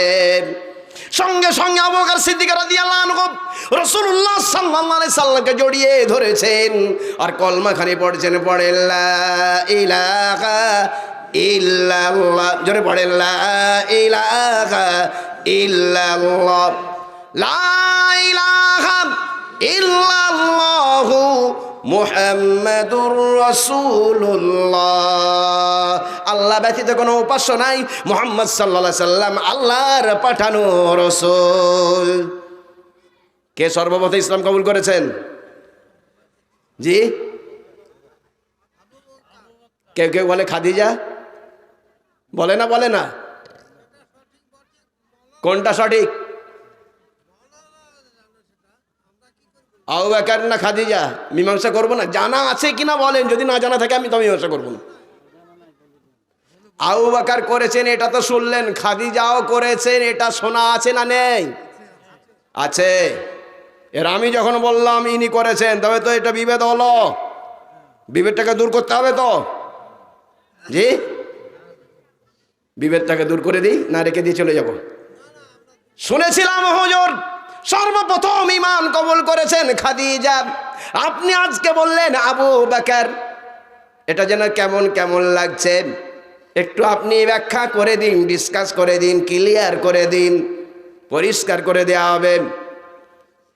সর্বপ্রথম ইসলাম কবুল করেছেন বেলাল রাদিয়াল্লাহু আনহু, সর্বপ্রথম ইসলাম কবুল করেছেন যায়েদ রাদিয়াল্লাহু আনহু, সর্বপ্রথম ইসলাম কবুল করেছেন উম্মে আইমান রাদিয়াল্লাহু আনহা। হুজুর দুজনের মধ্যে গন্ডগোল, আরো 3 জনকে ডেকে এনেছেন, ব্যাপারখানা কি? দুজনের মধ্যে গন্ডগোল, আরো 3 জনকে, আরো বেশি গন্ডগোল হবে না? গন্ডগোল বেশি। সর্বপ্রথম ইসলাম কবুল করেছেন যায়েদ ইবনে হারেসা, সর্বপ্রথম ইসলাম কবুল করেছেন হযরত আলী রাদিয়াল্লাহু আনহু, সর্বপ্রথম ইসলাম কবুল করেছেন উম্মে আইমান রাদিয়াল্লাহু আনহা। সকলকে কেমন করে আপনি বলছেন প্রথম? এবারে ব্যাখ্যা শুনুন। পুরুষ স্বাধীনদের মধ্যে সর্বপ্রথম ইসলাম কবুল করেছেন আবু বকর সিদ্দিক রাদিয়াল্লাহু আনহু। নারী স্বাধীন মধ্যে হযরতে খাদিজা রাদিয়াল্লাহু আনহা ইসলাম কবুল করেছেন। বালকদের মধ্যে সর্বপ্রথম ইসলাম কবুল করেছেন হযরতে আলী রাদিয়াল্লাহু আনহু। গোলামদের মধ্যে সর্বপ্রথম ইসলাম কবুল করেছেন যায়েদ ইবনে হারেসা। আর বাদীদের মধ্যে সর্বপ্রথম ইসলাম কবুল করেছেন উম্মে আইমান রাদিয়াল্লাহু আনহা। কথা বুঝে আসলো না? আসলো না? জি। অবস্থার পরিপ্রেক্ষিতে মানুষের ব্যক্তি হিসাবে পুরুষ স্বাধীনের পক্ষে হযরতে আবু বকর সর্বপ্রথম, নারী স্বাধীন সর্বপ্রথম ইসলাম কবুল করেছেন হযরতে খাদিজা, গোলামদের মধ্যে সর্বপ্রথম ইসলাম কবুল করেছেন যায়েদ ইবনে হারিসা, বাদীদের মধ্যে সর্বপ্রথম ইসলাম কবুল করেছেন উম্মে আইমান রাদিয়াল্লাহু আনহা, আর বালকদের মধ্যে সর্বপ্রথম ইসলাম কবুল করেছেন হযরতে আলী রাদিয়াল্লাহু আনহু। বলুন, আর কোনো অসুবিধা আছে? ক্লিয়ার হয়ে গেল, পরিষ্কার হয়ে গেল। আগে চলুন। দুখানা তারিখ বলা হয়েছে, চাঁদের দুখানা তারিখ বলেছেন, দ্বাদশাং শুক্ল পক্ষস্য। এইবারে সূর্যের দুখানা তারিখ সেটা উল্লেখ করে দেয়া হলো, সেখানেও বলে দেয়া হলো মাধবে মাসি মাধবম, বসন্তকালের প্রথম মাসে তিনি আসছেন। আরবিতে বলা হলো রবিউল আউয়াল, রবি মানে বসন্তকাল, আউয়াল মানে প্রথম। 6 ঋতু, গ্রীষ্ম বর্ষা শরৎ হেমন্ত শীত বসন্ত, 6টা ঋতু আছে, 12খানা মাস আছে। এক একটা ঋতুর জন্য 2টো করে মাস আসবে। ঋতু বললে এবারে মাসের প্রথম না দ্বিতীয় এটাও বলতে হবে। আরবিতে বলা হলো রবিউল আউয়াল, বসন্তকালের প্রথম মাস। এটাকে তারা বলেছেন তাদের ভাষায় মাধবে মাসে মাধবম, বসন্তকালের প্রথম মাসেই তিনি আসছেন। পরিষ্কার, একে অপরকে সমর্থন। হুজুরের তারিখকে বলে দেয়া হলো এইভাবে, সূর্যের দুখানা, চাঁদের দুখানা। কেন বলা হয়নি ইংলিশ ক্যালেন্ডার থেকে? উত্তর আছে। কেন বলা হয়নি আরবি ক্যালেন্ডার থেকে? উত্তর আছে। কেন বলা হয়নি বাংলা ক্যালেন্ডার থেকে? উত্তর আছে। কেমন করে? বাংলা ক্যালেন্ডারের বয়স হলো 1430, আর বেদ পুরাণ দাবিদার সে 5000 বছর আগেকার। 5000 বছর আগে কোনো কেতাব তখন, কোনো ক্যালেন্ডার তখন ছাপা হয়নি। ইংলিশ ক্যালেন্ডারের বয়স হলো 2023। এর মানে হলো 2023-এর আগে ইংলিশ ক্যালেন্ডার ছিল না। 5000 বছর আগে ইংলিশ ক্যালেন্ডার ছিল না। বেদ পুরাণ 5000 বছর আগেকার। আরবি ক্যালেন্ডারের বয়স কত? 1445। 1445-এর আগে আরবি ক্যালেন্ডার ছিল না। 2000 বছর আগে কোনো ক্যালেন্ডার তবে ছিল না। 5000 বছর আগে তারা বলবে কি দিয়ে? সমস্ত ক্যালেন্ডারের পিতা আর মাতা ছিল, একটা নাম চন্দ্র আর একটা নাম সূর্য। এখান থেকে দুখানা তারিখকে উল্লেখ করে দেওয়া হয়েছে। বলুন সুবহানাল্লাহ। রাসূলুল্লাহ সাল্লাল্লাহু আলাইহি ওয়াসাল্লামের কজন খলিফা? রাসূলুল্লাহর 4 নাম তাদের শোনো, আবু বকর, ওমর, ওসমান, আলী, 4 জন। রাসূলুল্লাহ সাল্লাল্লাহু আলাইহি সাল্লামের 4 জন খলিফা, আবু বকর, ওমর, ওসমান, আলী রাদিয়াল্লাহু আনহুম 4 জন। ওনারা বলছেন চতুর্ভি ভাতিভি দেবঙ্করিষ্যামি কলিক্ষয়ম। চতুর মানে 4, ভাতি মানে খলিফা, কারিস্বামী এমন একজন ঋষি, কলিক্ষয়াম, কলি মানে যুগ, অক্ষম মানে শেষ। শেষ যুগের ঋষি যখন আসবেন তার 4 জন খলিফা থাকবেন। কোনো দেব দেবীর 4 জন খলিফা নেই। ব্যতিক্রম হলেন হযরতে মুহাম্মদ সাল্লাল্লাহু আলাইহি সাল্লাম, তারই কেবলমাত্র 4 জন খলিফা ছিলেন। 4 জন খলিফার কথা এটা উল্লেখ করে দেওয়া হয়েছে। হুজুর সাল্লাল্লাহু আলাইহি সাল্লামের যুদ্ধকালীন পরিস্থিতি, তিনি মাতৃভূমি ত্যাগ করেছেন নিরাপত্তার অভাবে। মদিনায় গিয়ে তিনি রাষ্ট্র কায়েম করেছেন। মদিনার কি নাম ছিল? মদিনার নাম ছিল আগে ইয়াসরিব। এখনো পর্যন্ত ইয়াসরিব শব্দটা বাকি আছে কোরআনে, এখনো পর্যন্ত বাতিল করা হয়নি। কোরআনে বলা আছে ইয়া আহলা ইয়াসরিব লা মুকামা লাকুম, হে ইয়াসরিববাসী এখানে তোমাদেরকে থাকা হবে না। আজও ইয়াসরিব শব্দ বাকি আছে। হযরত মুহাম্মদ সাল্লাল্লাহু আলাইহি সাল্লাম সেখানে গিয়ে ইয়াসরিব নামটাকে পাল্টে দিয়ে নাম করে দিয়েছেন মদিনা। মদিনা মানে হলো মোহাব্বত, মাদানী মানে হলো জায়গার নাম, মদিনা মানে হলো রাষ্ট্রনগর, নাগরিক। মদিনা মানে নগর, মাদানী মানে নাগরিক। হুজুর সাল্লাল্লাহু আলাইহি সাল্লাম 4টে ধর্মের মানুষকে ডাকলেন। তখনকার জামানার লোক ছিল ইহুদি, খ্রিস্টান, পৌত্তলিক, যারা পুতুল পূজা করে, দেবদেবীর পূজা করে, তাদেরকে বলা হয় পৌত্তলিক। তাদেরকে আর মুসলমানকে চারখানা ধর্মের মানুষকে নিয়ে রাষ্ট্র কায়েম করেছিলেন। এরই নাম হলো গণতন্ত্র। কি নাম বললাম? গণতন্ত্র। সকলেই বলে গণতন্ত্র, কিন্তু চালাই কি গণতন্ত্র না গন্ডগোলতন্ত্র? কি চালাই বলেন? পরিষ্কার ভাষায় the charter of the Medina এইখানে ওখানে বলে দেয়া হলো, হে জগতের মানুষ শোনো, পৃথিবীতে সর্বপ্রথম গণতন্ত্র রাষ্ট্র কায়েম করেছেন যিনি, তিনি হলেন হযরতে মুহাম্মদ মুস্তাফা সাল্লাল্লাহু আলাইহি সাল্লাম। বলুন সুবহানাল্লাহ, নারায়ে তাকবীর। মদিনাতে হযরত মুহাম্মদ সাল্লাল্লাহু আলাইহি সাল্লাম তিনি সর্বপ্রথম গণতন্ত্র রাষ্ট্র কায়েম করেছেন। তার আগে নাম ছিল ইয়াসরিব, এটাকে পাল্টে উনি বললেন মদিনা। সকলেই হবে মাদানি, সকলে আসো, যে যার ধর্ম কর্ম পালন করবে, কেউ কারো ধর্মের উপর আঘাত হানবে না। হযরত মুহাম্মদ সাল্লাল্লাহু আলাইহি সাল্লাম গণতন্ত্র রাষ্ট্র কায়েম করেছেন। ইহুদি তুমিও মাদানি, তুমি তোমার ধর্ম পালন করবে। খ্রিস্টান তুমিও মাদানি, তুমি তোমার ধর্ম পালন করবে, তুমিও মদিনাবাসী। পৌত্তলিক তুমিও মাদানি, তুমিও তোমার ধর্ম কর্ম পালন করবে, তুমিও মদিনাবাসী। মুসলমান তুমিও মাদানি, তুমিও মদিনাবাসী নাগরিক, তোমারও এখানে সমান অধিকার থাকবে, কেউ কারোর উপরে আঘাত হানবে না। কিন্তু এই মদিনার উপরে কেউ বহিরাগত আক্রমণ করলে তখন কিন্তু আমরা কেউ ইহুদি, নাসারা, খ্রিস্টান নামে পরিচিত হব না। তখন আমরা মদিনাবাসী হিসেবে পরিচয় দিয়ে আমরা এক হয়ে দেশ এবং দেশকে লড়াই করে আমরা দেশকে রক্ষা করব, এই বলে তিনি হলফ তুলেছিলেন, শপথ তুলেছিলেন। কিন্তু যখন মদিনার উপরে আক্রমণ করে দিল তারা 1000 রণসম্ভার নিয়ে আর নর্তকী নিয়ে, তখন ইহুদিরা পালিয়ে গেল, খ্রিস্টানরা পালিয়ে গেল, পৌত্তলিকরা পালিয়ে গেল, মুসলমান রয়ে গেল মাত্র 313। কত বললাম? 313। 17ই রমজান বদরের ময়দান, ইসলামের প্রথম ময়দান সংগঠিত হয়েছে। 17ই রমজান বদরের ময়দান।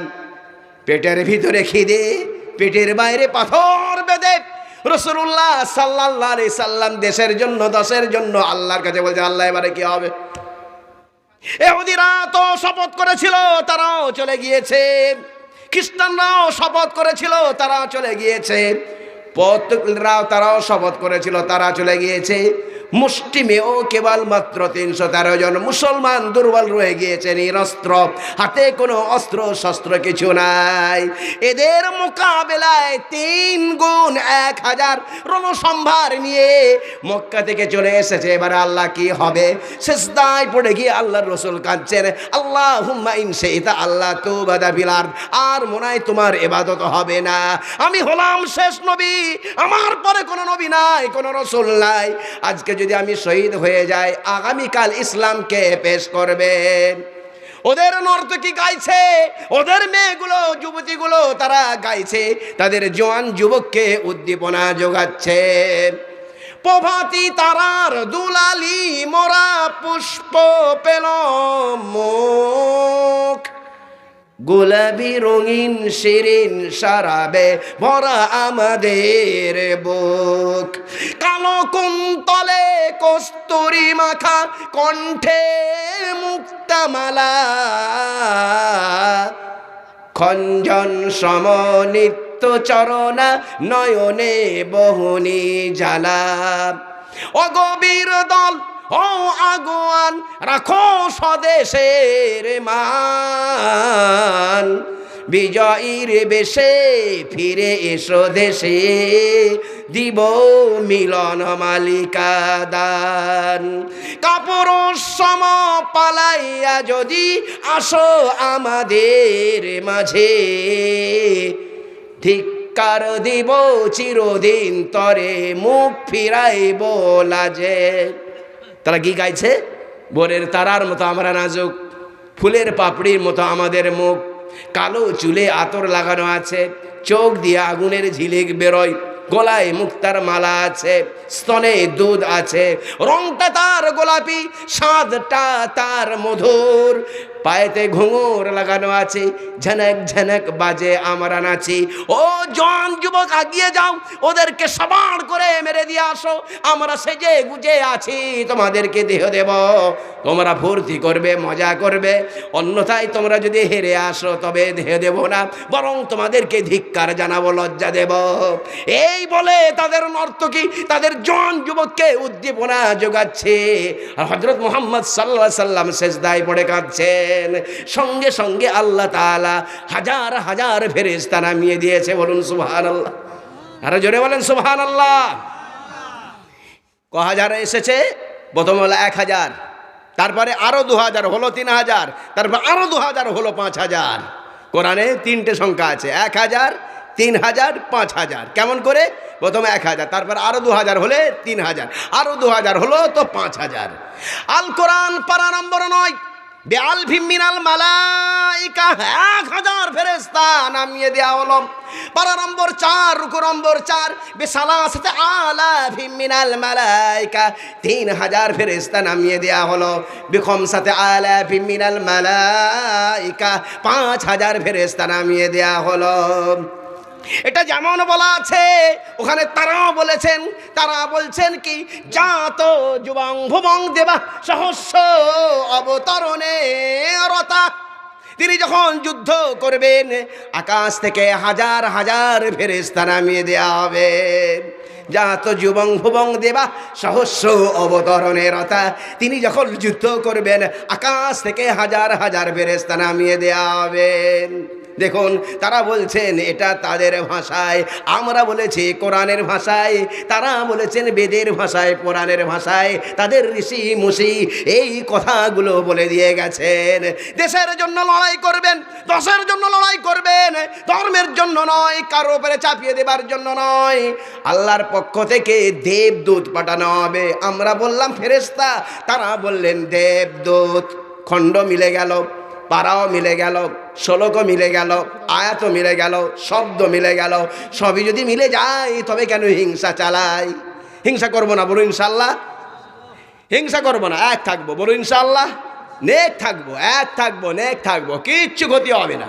শিক্ষা, সভ্যতা, মানবতা, উদারতা, প্রেম, প্রীতি, ভ্রাতৃত্ব, ঐক্য, মিল্লাত, এগুলো নিয়ে থাকবো। ইনশাল্লাহ আমাদের কেউ ক্ষতি করতে পারবে না, বলুন ইনশাল্লাহ।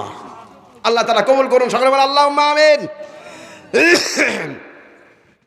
আয়াতটাও শব্দটাও মিলিয়ে দেবো। জি, কেন 1000, 3000 কেন, 5000 কেন? প্রশ্ন করেছে। ওরা আছে 1000, এই জন্য ফেরেশতা 1000। ওরা আছে মুসলমানের 3 গুণ, মুসলমান 313, ওরা 1000 3 গুণ।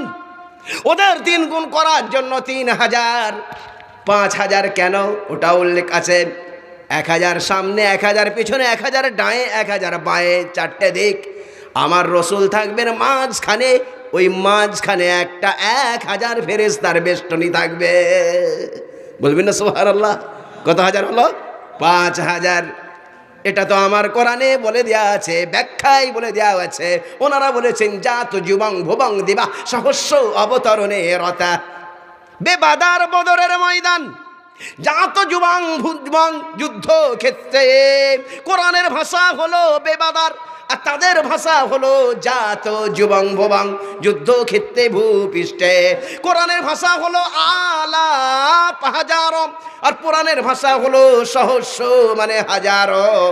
কোরআনের ভাষা হলো মালাইকা ফেরেশতা, আর পুরাণের ভাষা হলো দেবা মানে হলো ফেরেশতা। কোরআনের ভাষা হলো মুনজালিন, নামিয়ে দেয়া হচ্ছিল, আর তাদের ভাষা হলো অবতরণেরতা, নামিয়ে দেয়া হচ্ছিল। সবই মিলে গেল, শব্দ মিলে গেল, কিন্তু আমরা মিললাম না, দ্বন্দ্ব করলাম।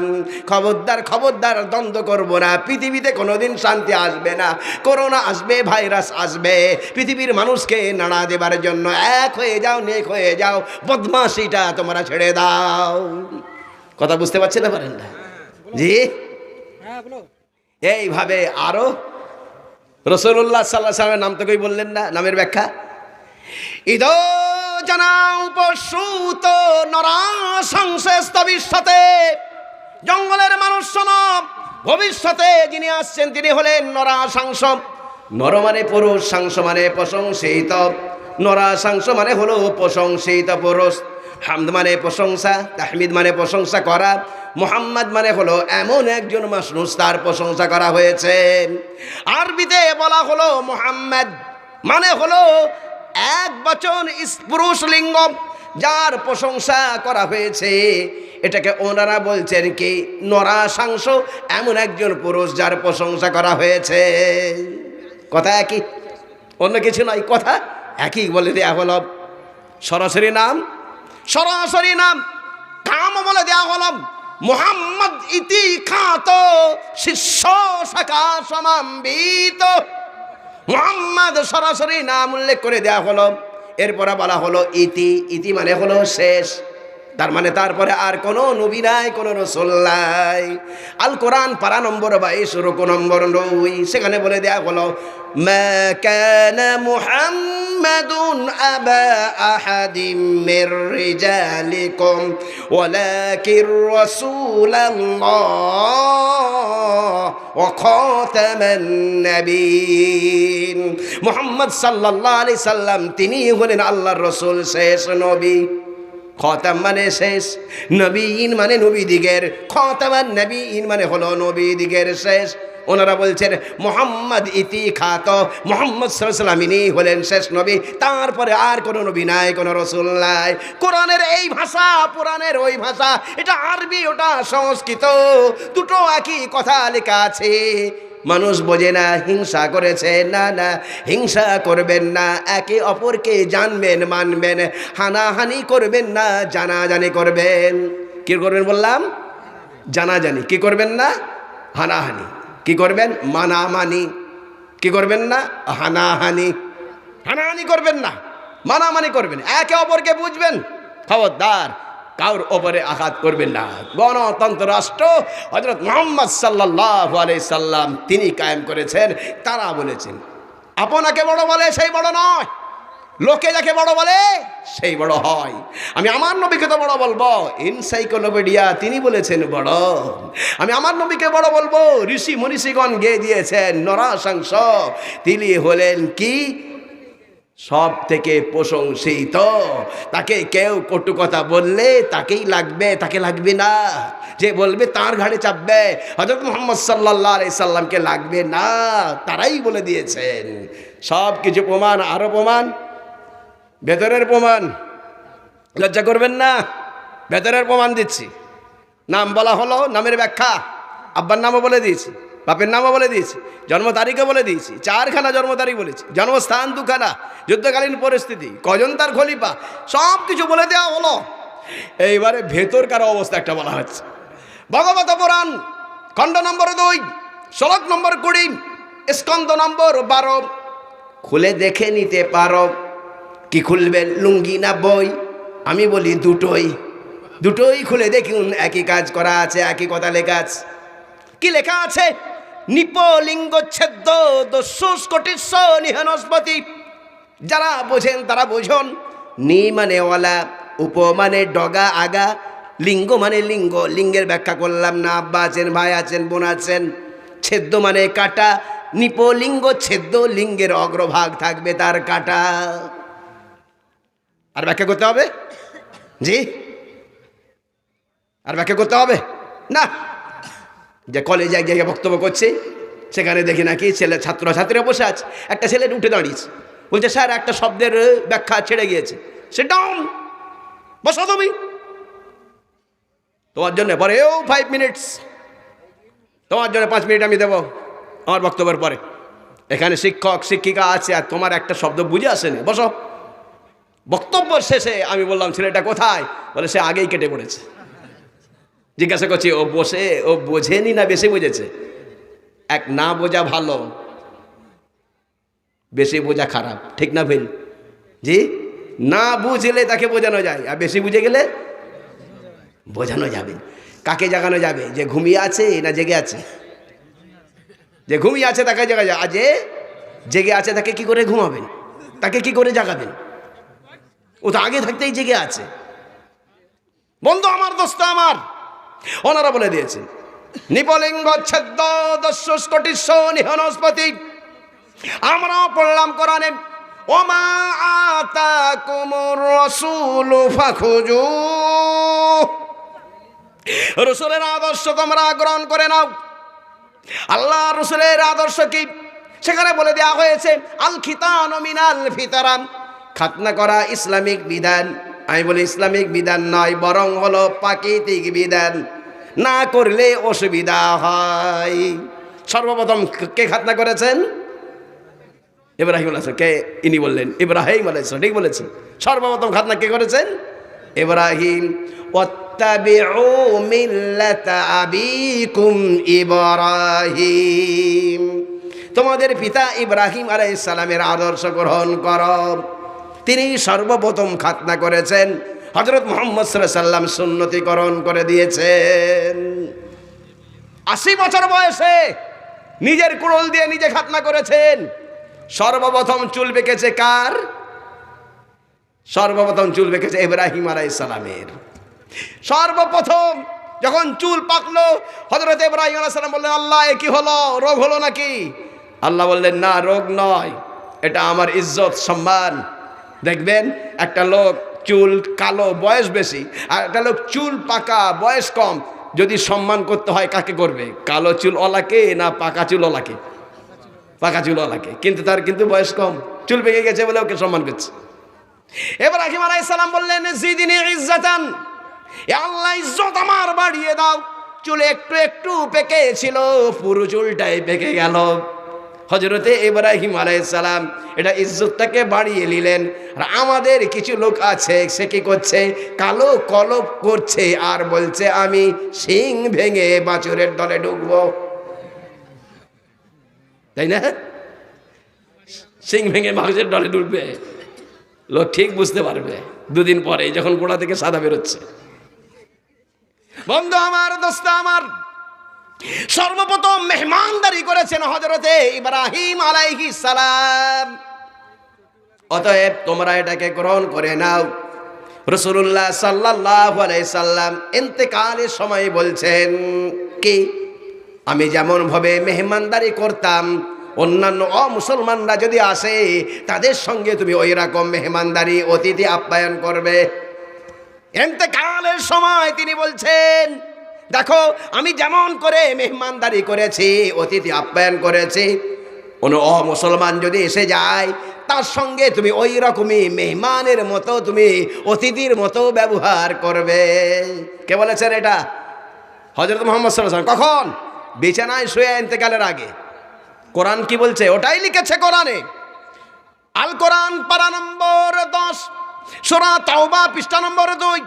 আল্লাহ তাআলা বলেন وَإِنْ أَحَدٌ مِّنَ الْمُشْرِكِينَ اسْتَجَارَكَ فَأَجِرْهُ, কোনো অমুসলিম যদি তোমার কাছে আশ্রয় চায় তুমি তাকে আশ্রয় দিয়ে দাও। এসেছে কামালের কাছে কমল, ভাই একটু আশ্রয় দিতে হবে। কামাল বলবে ভাই কমল চলে আসো। এসেছে জয়নালের কাছে জয়দেব, জয়নাল বলবে জয়দেবকে ভাই আসো এখানে বসো। এসেছে ললিত, কার? লতিফের কাছে, লতিফ ললিতকে বলবে আসো এমার এখানে বসো। কোরআন বলছে ওয়াইন আহাদুম মিনাল মুশরিকিনা ইস্তাজারাকা ফাজিরু, মুশরিক পৌত্তলিক যদি আশ্রয় চায় তাকে তুমি আশ্রয় দান করো। হাত্তা ইয়াসমা কালাম আল্লাহ, যাতে করে আল্লাহর কথা সে শুনতে পায়।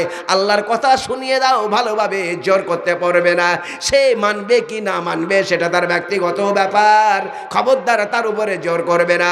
এ যদি বলে সামে না শুনে তো নিলাম, ও আসাই না কিন্তু আমি মানলাম না, তুমি চোখ রাগাবে না, বরং হাত্তা আবলিগহু মা'মানা, বরং তার নিরাপদ জায়গাতে পৌঁছে দাও।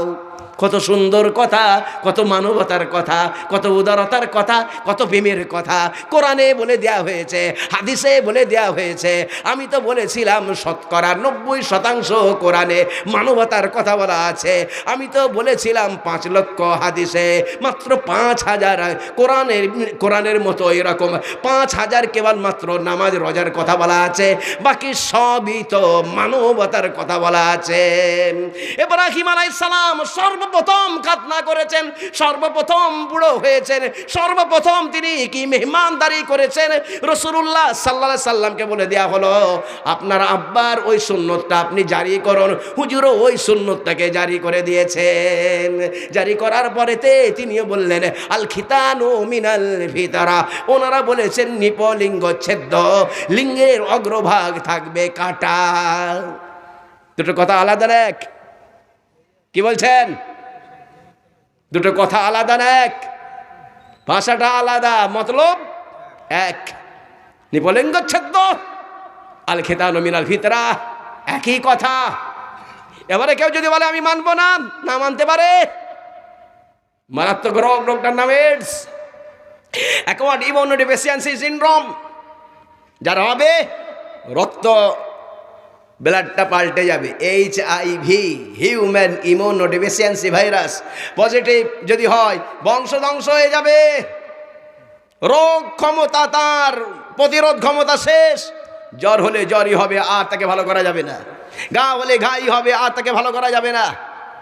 এবারে ডাক্তার বাবুরা, বিশ্ব স্বাস্থ্য সংস্থা তারা তখন বললেন তোমরা খাতনা করো।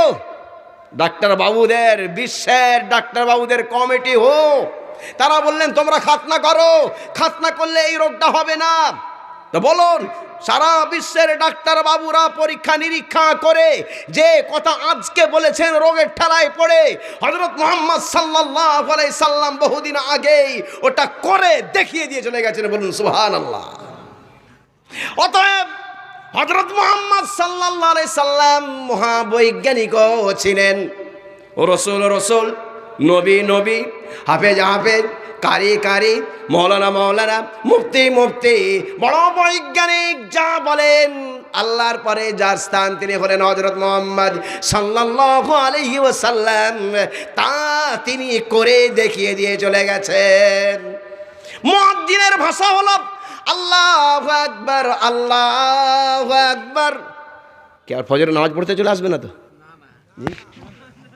ফজরের নামাজ পড়তে চলে আসবে না তো কেউ? আর বক্তা কেটে কিনে চলে আসেন। জি দেখে দিয়ে আসেন।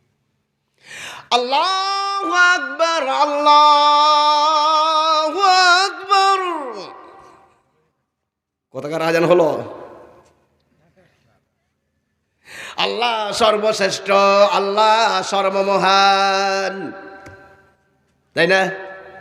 ওনারাও বলেছেন, সমর্থন করেছেন, কারো ধর্মের ওপরে আঘাত হানার জন্য নয়। আমার কিতাবে আছে ওদের দেবদেবীকে তোমরা গালি দেবে না। তাদের কিতাবে বলে দেয়া আছে কি আল্লাহু আকবার, আল্লাহু আকবার বলে তিনি আজান দেবেন। আল্লাহু আকবার, আল্লাহু আকবার মানে হলো আল্লাহ সর্বশ্রেষ্ঠ, আল্লাহ সর্বমহান। এটাকে ওনারা বলছেন আল্লাহু জ্যেষ্ঠং, আল্লাহু ষষ্ঠং, আল্লাহ সর্বশ্রেষ্ঠ, আল্লাহ সর্বমহান। একই কথা বলে দেয়া হয়েছে। এইবারে আসুন, আমার মুয়াজ্জিনের প্রথম বাক্য বলে দেয়া হলো, দ্বিতীয় বাক্যটা বলে দেয়া হলো আশহাদু আল্লা ইলাহা ইল্লাল্লাহ। আমি সাক্ষ্য দান করি আল্লাহ ব্যতীত কোনো উপাস্য, নমস্য, পূজ্য, আরাধ্য কেউ নাই। ওটা ওনারা বলছেন পরমং পূর্ণং ব্রহ্মণং আল্লাহ আল্লাম। আল্লাহ ব্যতীত কোনো উপাস্য, নমস্য, পূজ্য, আরাধ্য কেউ নাই। মুয়াজ্জিনের তৃতীয় বাক্য আশহাদু আন্না মুহাম্মাদার রাসূলুল্লাহ।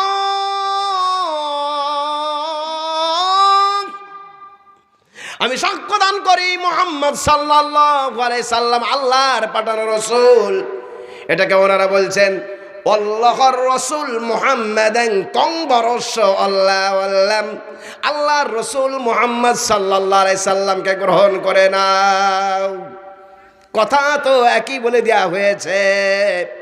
মন্দিরে ঘন্টা বাজবে, আমার কলিজায় আগুন লাগবে না।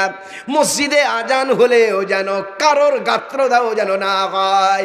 এই জন্যই ঋষি মনীষীরা তারা একে অপরকে সমর্থন করে দিয়ে চলে গেছে।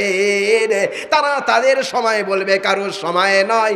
তারা তাদের জায়গাতে বলবে, কারোর জায়গাতে নয়। তারা তাদের ভাষাতে বলবেন, কারোর ভাষাতেও নয়। ভাষাও তাদের, জায়গাও তাদের, সময়ও তাদের।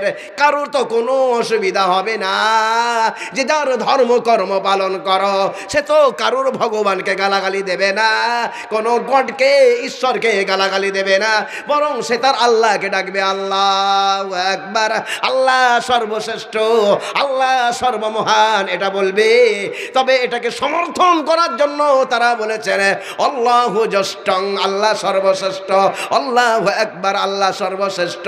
আশহাদু আল্লা ইলাহা ইল্লাল্লাহ পরমং পূর্ণং ব্রহ্মণং, দুটোর মানেই হলো আল্লাহ ব্যতীত কোনো উপাস্য নাই। তারাও বলবে আশহাদু আন্না মুহাম্মাদার রাসূলুল্লাহ, এটাকে ওনারা বলেছেন আল্লাহর রাসূল মুহাম্মাদান, আল্লাহর রাসূল হযরত মুহাম্মদ সাল্লাল্লাহু আলাইহি সাল্লাম তার নাম। কলমা বলে দেওয়া হয়েছে, তারা বলে দিয়েছেন লা ইলাহা হরতি পাপম, লা ইলাহা বললে সব গুনাহ মাফ হয়ে যায়। ইল্লা ইলাহা পরম পাদম, ইল্লাল্লাহ বললে চিরস্থায়ী স্বর্গে বসবাস করা যায়। লা ইলাহা যদি কেউ বলে নাই তার সব গুনাহ মাফ হয়ে যায়। হরতি মানে শেষ, পাপম মানে গুনাহ, সব গুনাহ মাফ হয়ে যায়। মুসলিম শরীফ কিতাবুল ঈমান কোরআন শরীফের মতনই একেবারে পরিষ্কার ভাষায় বলে দিয়েছে। মুসলিম শরীফের ভিতরে বলে দেওয়া হয়েছে আল্লাহর রাসূল সাল্লাল্লাহু আলাইহি সাল্লাম বলছেন মান ক্বালা লা ইলাহা ইল্লাল্লাহ ইয়াহদিমু মা কানা ক্বাবলা, যে বলবে লা ইলাহা ইল্লাল্লাহ তার সব গুনাহ মাফ হয়ে যাবে। আল ইসলামু ইয়াহদিমু মা কানা ক্বাবলা, ইসলাম গ্রহণ করলে তার সব গুনাহ মাফ হয়ে যায়। বলবেন না সুবহানাল্লাহ? কলমা পড়লে সব গুনাহ মাফ, লা ইলাহা হরতি পাপম, কলমা পড়লে সব গুনাহ মাফ। ইল্লা ইলাহা পরম পাদম, ইল্লাল্লাহ বললে জান্নাতে যাওয়া যায়। মান ক্বালা লা ইলাহা ইল্লাল্লাহ দাখালাল জান্নাহ, রাওয়াহু মুসলিম। যে বলবে লা ইলাহা ইল্লাল্লাহ সে জান্নাতে অবশ্যই প্রবেশ করবে। বলুন সুবহানাল্লাহ। দুনিয়ার একটা ফায়দা সব গুনাহ মাফ, পরকাল একটা ফায়দা যাবে সে জান্নাত। হুজুর নামাজ না পড়লে যাবে জাহান্নামে। কলমা তো আমরা পড়ে নিয়েছি, নামাজ পড়ি নাই, কোথায় যাব বলেন? কলমা পড়লে নামাজ পড়তে হবে, ওটা আমরা বুঝেছি। কিন্তু আপনি বলছেন কলমা পড়লেই যাবে জান্নাত, নামাজ কিন্তু আমরা পড়িনি। আবার তো বলছেন নামাজ না পড়লে জাহান্নামে যাবে। তবে এবারে বলুন আমরা কোথায় যাব? বুঝতে পারলেন না? পারলেন না? বিচার করবো না করবো না? ফেরেশতাও পেরেশান হয়ে যাবে, কোথায় নিয়ে যাব মালকে? যে কলমাও পড়েছে নামাজ পড়েনি, যে কলমা পড়বে সে নামাজ পড়বে, এই তো কলমা পড়েছে নামাজ পড়েনি। কলমা বলবে জান্নাতে নিয়ে চল, আর নামাজে বলছে তো জাহান্নামে নিয়ে যাও। ভালো করে বুঝে নিন, বিতর্ক যদি হয়ে যায় ক্লিয়ার করে দিচ্ছি। যে কলমা পড়েছে নামাজ পড়েনি, যে কলমা পড়েছে নামাজ পড়েছে, দুটোর মধ্যে তফাৎ কি? কলমা নামাজ সব যদি ঠিকঠাক যদি করে যায় তবে জাহান্নাম যাবে না, সরাসরি জান্নাতে যাবে। আর যে বলবে কলমা পড়েছে আর কিছু মানব না করব না, তবে কিন্তু জাহান্নাম হয়ে সে জান্নাতে যাবে। বুঝতে পারলেন না? পারলেন না? কলমা নামাজ সব আছে, ডাইরেক্ট জান্নাত। কলমা আছে নামাজ নেই, ভায়া জাহান্নাম তারপরে জান্নাত। বলুন এবারে ডাইরেক্ট জান্নাতে যাবেন না ভায়া জাহান্নাম হয়ে যাবেন? আপনাকে নিজেকে বিচার করতে হবে, কি করে যাবেন? ডাইরেক্ট যেতে গেলে তবে কলমার সঙ্গে নামাজও পড়তে হবে। আর যদি বলেন ওপাশটা কেমন চলছে ওটা দেখেই যাব, কলমাই পড়ে রেখে দিন, ওখানটাও ঘুরিয়ে দেওয়া হবে। আল্লাহ হেফাজত করুন, সকলে বলেন আল্লাহুম্মা আমিন। আল্লাহ রাসূলের উপরে দরুদ প্রেরণ করব। আল কোরআন পারা নম্বর 22 রুকু নম্বর 4, সাল্লু আলাইহি ওয়া সাল্লিমু তাসলিমা। আল্লাহ রাসূল সাল্লাল্লাহু আলাইহি সাল্লামের উপরে তোমরা দরুদ প্রেরণ করো, এটা বলা হয়েছে। দরুদ পড়লে কি ফায়দা? ওনারা বলছেন জন্ম বৈকুণ্ঠবার অপ ইনু তু জপিনাম মুহাম্মাদাম, চিরস্থায়ী স্বর্গে বসবাস করতে হলে মোহাম্মদ নামটা জপ জপ কর। গিরি জানাতাম নমস্তে নমস্তানাম, হে জগৎগুরু তোমাকে জানাই সালাম আর প্রণাম। আমরা বলেছি সাল্লাল্লাহু আলাইহি ওয়াসাল্লাম, আমাদের দরুদ সাল্লাল্লাহু আলাইহি সাল্লাম, আর তাদের দরুদ হলো গিরি জানাতাম নমস্তে নমস্তানাম, হে জগৎগুরু তোমাকে জানাই সালাম। চিরস্থায়ী স্বর্গে বসবাস করতে গেলে মোহাম্মদ নামটা জপ জপ কর। দরুদ পড়লে কখানা ফায়দা? আমি বলি 40টা ফায়দা আছে। কটা? 40টা। মুখস্থ করতে পারবেন না? পারবেন না? দায়িত্ব আমার মুখস্থ করিয়ে দেবার। হুজুর মুখস্থ করতে পারবো না। জি মুখস্থ করো। আমরা প্রফেসর, আমরা হাদিস কোরআনের প্রফেসর। আল্লাহর রহমতে আমাদের কাছে হাফেজ হয়, কারি হয়, মৌলানা হয়, মুফতি হয়। হাফেজ, কারি, মৌলানা, মুফতিদের সার্টিফিকেট আমরা দান করি। বহু ইমাম মুদাররিস যারা সরকারি চাকরিজীবী করছে, বেতন পাচ্ছে, বেতন ভাতা পাচ্ছে, তাদের সার্টিফিকেটে আমার সই আছে।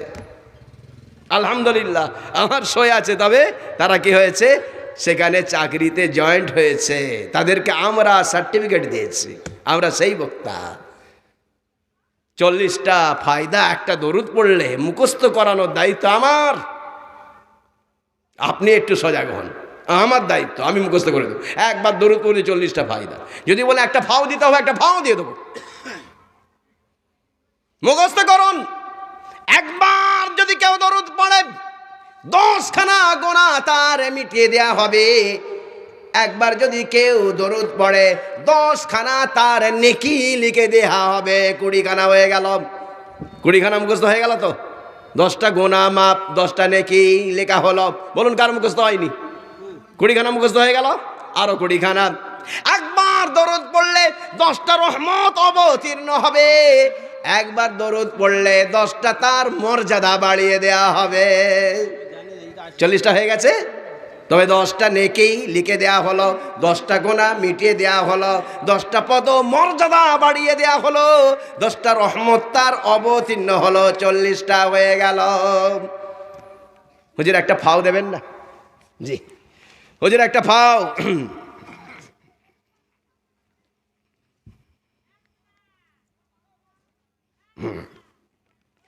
একটা ফাও দিই। জি হযরত ওমর রাদিয়াল্লাহু আনহু বলেন, তোমাদের দোয়াটা আকাশে লটকে থাকবে যতক্ষণ না পর্যন্ত তোমরা দরুদ না পড়ো। দরুদ পড়লে তবেই সেটা কবুল হবে। কি বলছে? পুরা এটা ডান হাতে দান করলে বা বাম হাত বা করলে বা হাত না ডানে, তাহলে এই নয়। এটাই বুঝতে পারছি না। যে না বুঝলে আমি কি করে বলবো? ডান হাতে দান করলে বা হাত না, ডান হাতে দান করলে বা হাত বুঝতে পারবে না, সেটা লিখেছে ভালো করে।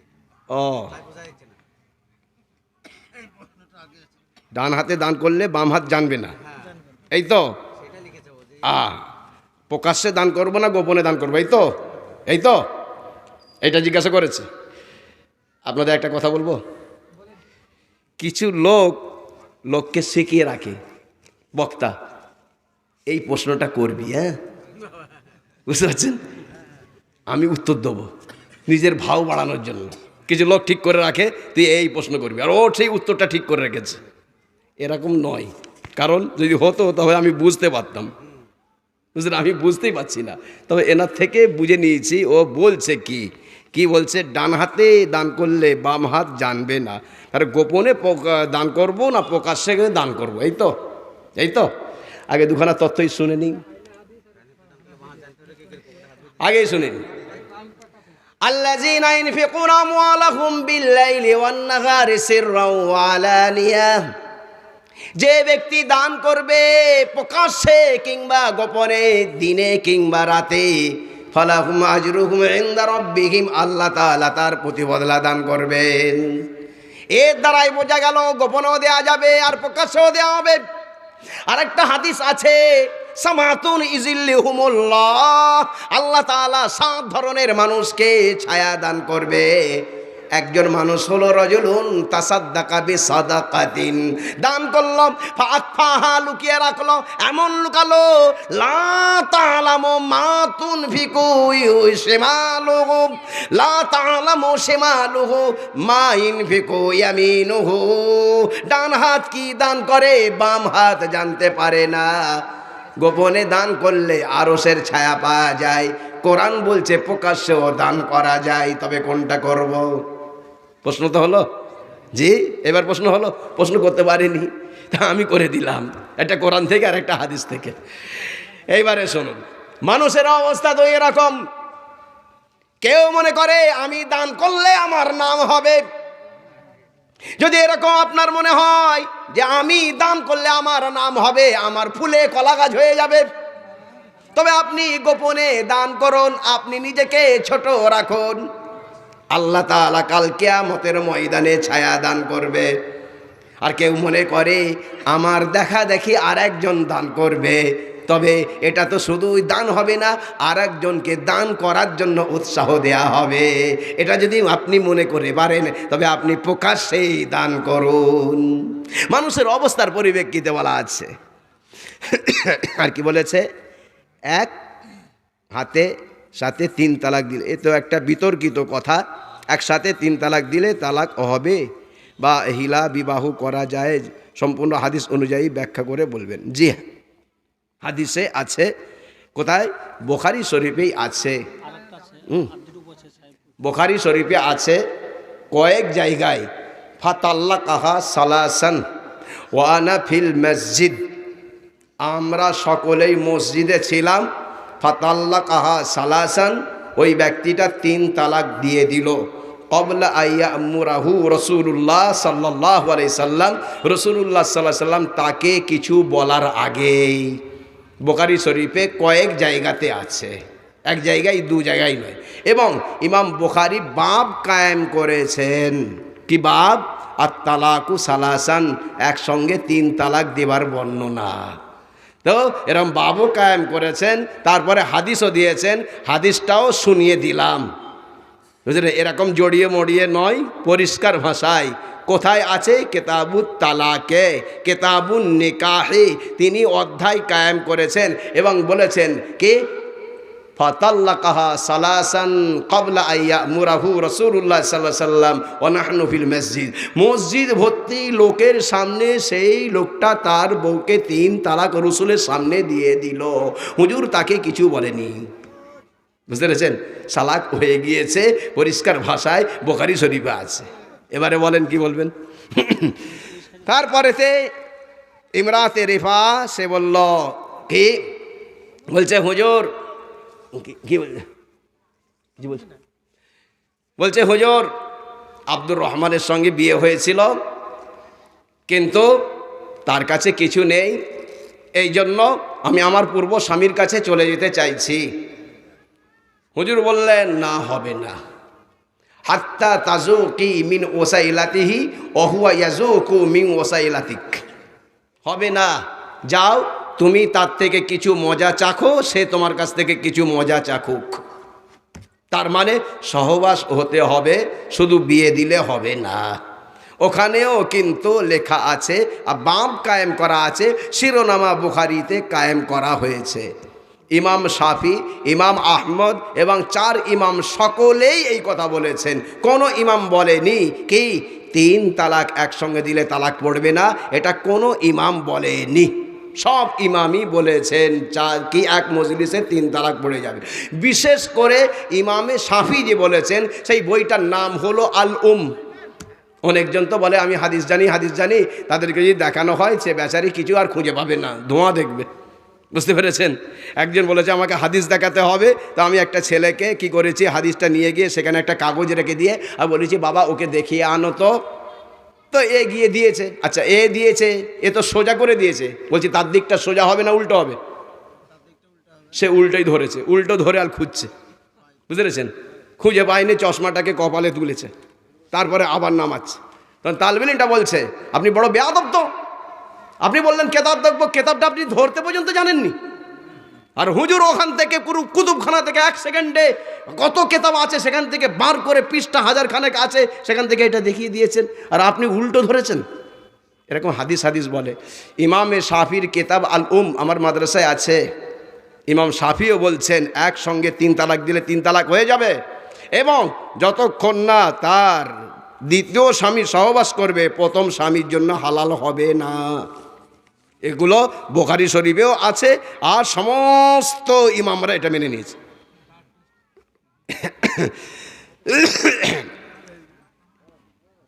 এগুলো আহলে হাদিস আর হানাফি হাদিস কোরআন কি এক? হাদিস কোরআন সবই এক।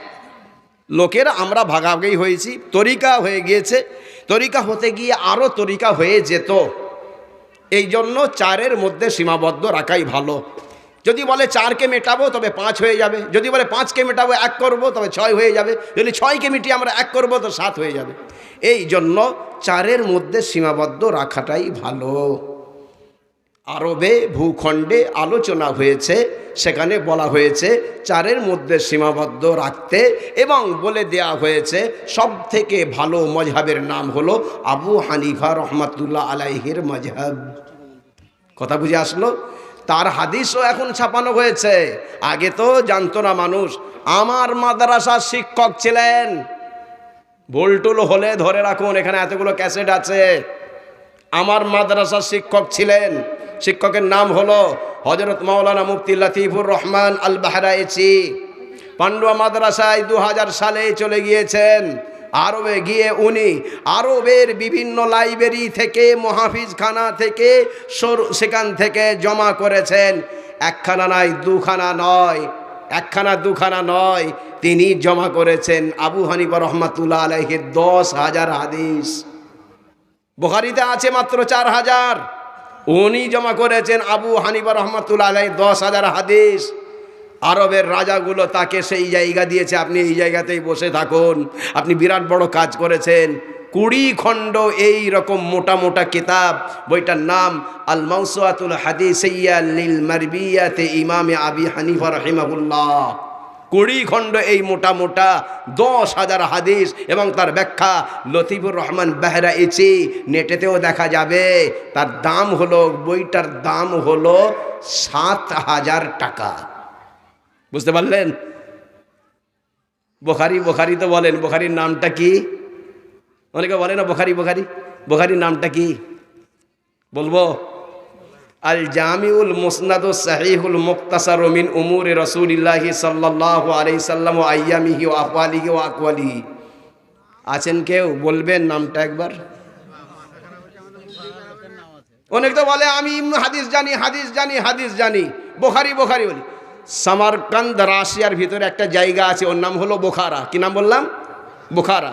ওই বোখারার যা কিছু হবে তাকে বলা হবে বুখারী। মানুষকেও বলা হবে বুখারী, কিতাবকেও বলা হবে বুখারী, কিতাবকে বলা হবে বুখারী, কলমকে বলা হবে বুখারী। যেমন ভারতীয়, হিন্দি, ভারতীয়, ইন্ডিয়ান। তো ইন্ডিয়ান তো কোনো বইয়ের নাম নয়, বুঝতে পারছেন না? ওই রকমই বুখারী, এটা একটা জায়গার নাম। বোখারা, ও থেকে হয়েছে বুখারী। মক্কি, মক্কা থেকে হয়েছে। মাদানী, মদিনা থেকে হয়েছে। ওই হিন্দি, হিন্দ থেকে হয়েছে। বুখারী শরীফের নামটা আরেকবার যদি বলে দিই, এরম কেউ আছেন বলে দেবেন?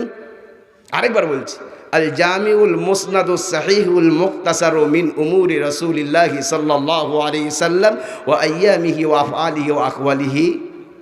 এখনো হবে না? ফের ওই শব্দগুলো আমার মানে আছে। আল জামি মানেটা কি? সাহি মানেটা কি? মুসনাদ মানেটা কি? এর আবার আরেকটা আবার ব্যাখ্যা আছে। জামে মানে হলো যার ভিতরে 8 রকমের হাদিস থাকবে। বুঝতে পেরেছেন? সাহি মানে কি? যার ভিতরে 5টা শর্ত থাকবে। মুসনাদ মানে কি? মুসনাদ মানে হলো যিনি লেখক তা থেকে রসুল পর্যন্ত তার ব্যক্তি, তার কাছে সে, তার কাছে তার কাছে সে থাকবে। আমি যার কাছে পড়েছি তার ওস্তাদের নাম কি, তিনি যার কাছে পড়েছেন তার ওস্তাদের নাম কি, তিনি যার করেছেন তার ওস্তাদের নাম কি, আমি বলে দেবো। তারপরে তিনি বলে দেবেন বুখারী পর্যন্ত, বুখারী বলবেন তার ওস্তাদ বুখারী পর্যন্ত। এইভাবে সনদ, তার নাম হবে মুসনাদ। তবে এর নাম আছে। আচ্ছা জিজ্ঞাসা করছি, কোন হাদিসের কেতাবের নাম হাদিসের কেতাব এটা দেখাতে পারবেন? জি না। বুখারীর নাম বলে দিয়েছি, মুসলিমের নাম বলবো। মুসলিমের নাম হলো সহিহ মুসলিম। আবু দাউদ শরীফ বলে, হাদিস শরীফ বলে, নাম কি? হাদিস নয়, সুনানে আবি দাউদ। তিরমিজি শরীফের নাম কি?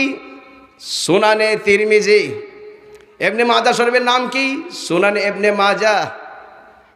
বুঝতে পারলেন? এগুলো কি নাম? কোন হাদিসের নাম হাদিসের কেতাব নাম নেই, সব সুন্নাত নাম আছে। এই জন্য হানাফিরা হলো আহলুস সুন্নাত ওয়াল জামাত। কথা বুঝতে পারছেন না? আল্লাহ রসুল বলেননি যে আমি হাদিস ছেড়ে গেলাম। আল্লাহ রসুল বললেন তারাকতু আলাইকুম সুন্নতি ওয়া সুন্নাতিল খুলাফায়ে রাশিদিন। আমি আমার সুন্নতকে ছেড়ে গেলাম আর খোলাফায়ে রাশিদিনের সুন্নতকে তোমরা মেনে নেবে। কোন জায়গাতে হাদিস ছেড়ে গেলাম এটা বলেননি, হুজুর বলেছেন সুন্নতকে ছেড়েছি। আর কোন হাদিসের কেতাবের নাম হাদিস নেই, লেখা আছে সুন্নত। নামও বলে দিয়েছে, সুনানে আবি দাউদ, সুনানে তিরমিজি, সুনানে ইবনে মাজাহ, সুনান নাম আছে। কথা বুঝতে পারলেন? যে কেতাবগুলোর নাম এই সুন্নতি দেয়া আছে। কানজুল উম্মান সেখানেও আছে ফি সুনানিল আকওয়ালি ওয়াল আফওয়াল, ওখানে সুন্নত শব্দটাই আছে। সব দেখবেন ওখানে সুন্নত শব্দ দিয়েই বলা আছে। এই থেকে হয়েছে আহলুস সুন্নাত ওয়াল জামাআহ, এই কথা বলা হয়েছে। হাদিস শব্দ ওখানে নেই। একই কেতাব, ভাগ হয়ে গিয়েছে, কিছু করার নেই। আল্লাহ তাআলা আমাদেরকে হেফাজত করুন, আল্লাহ তাআলা আমাদের ঈমান আমলকে রক্ষা করুন। সকলে আল্লাহুম্মা আমিন। আসে আমার পরে বক্তা আছে, তাকে কিছু সময় দিন।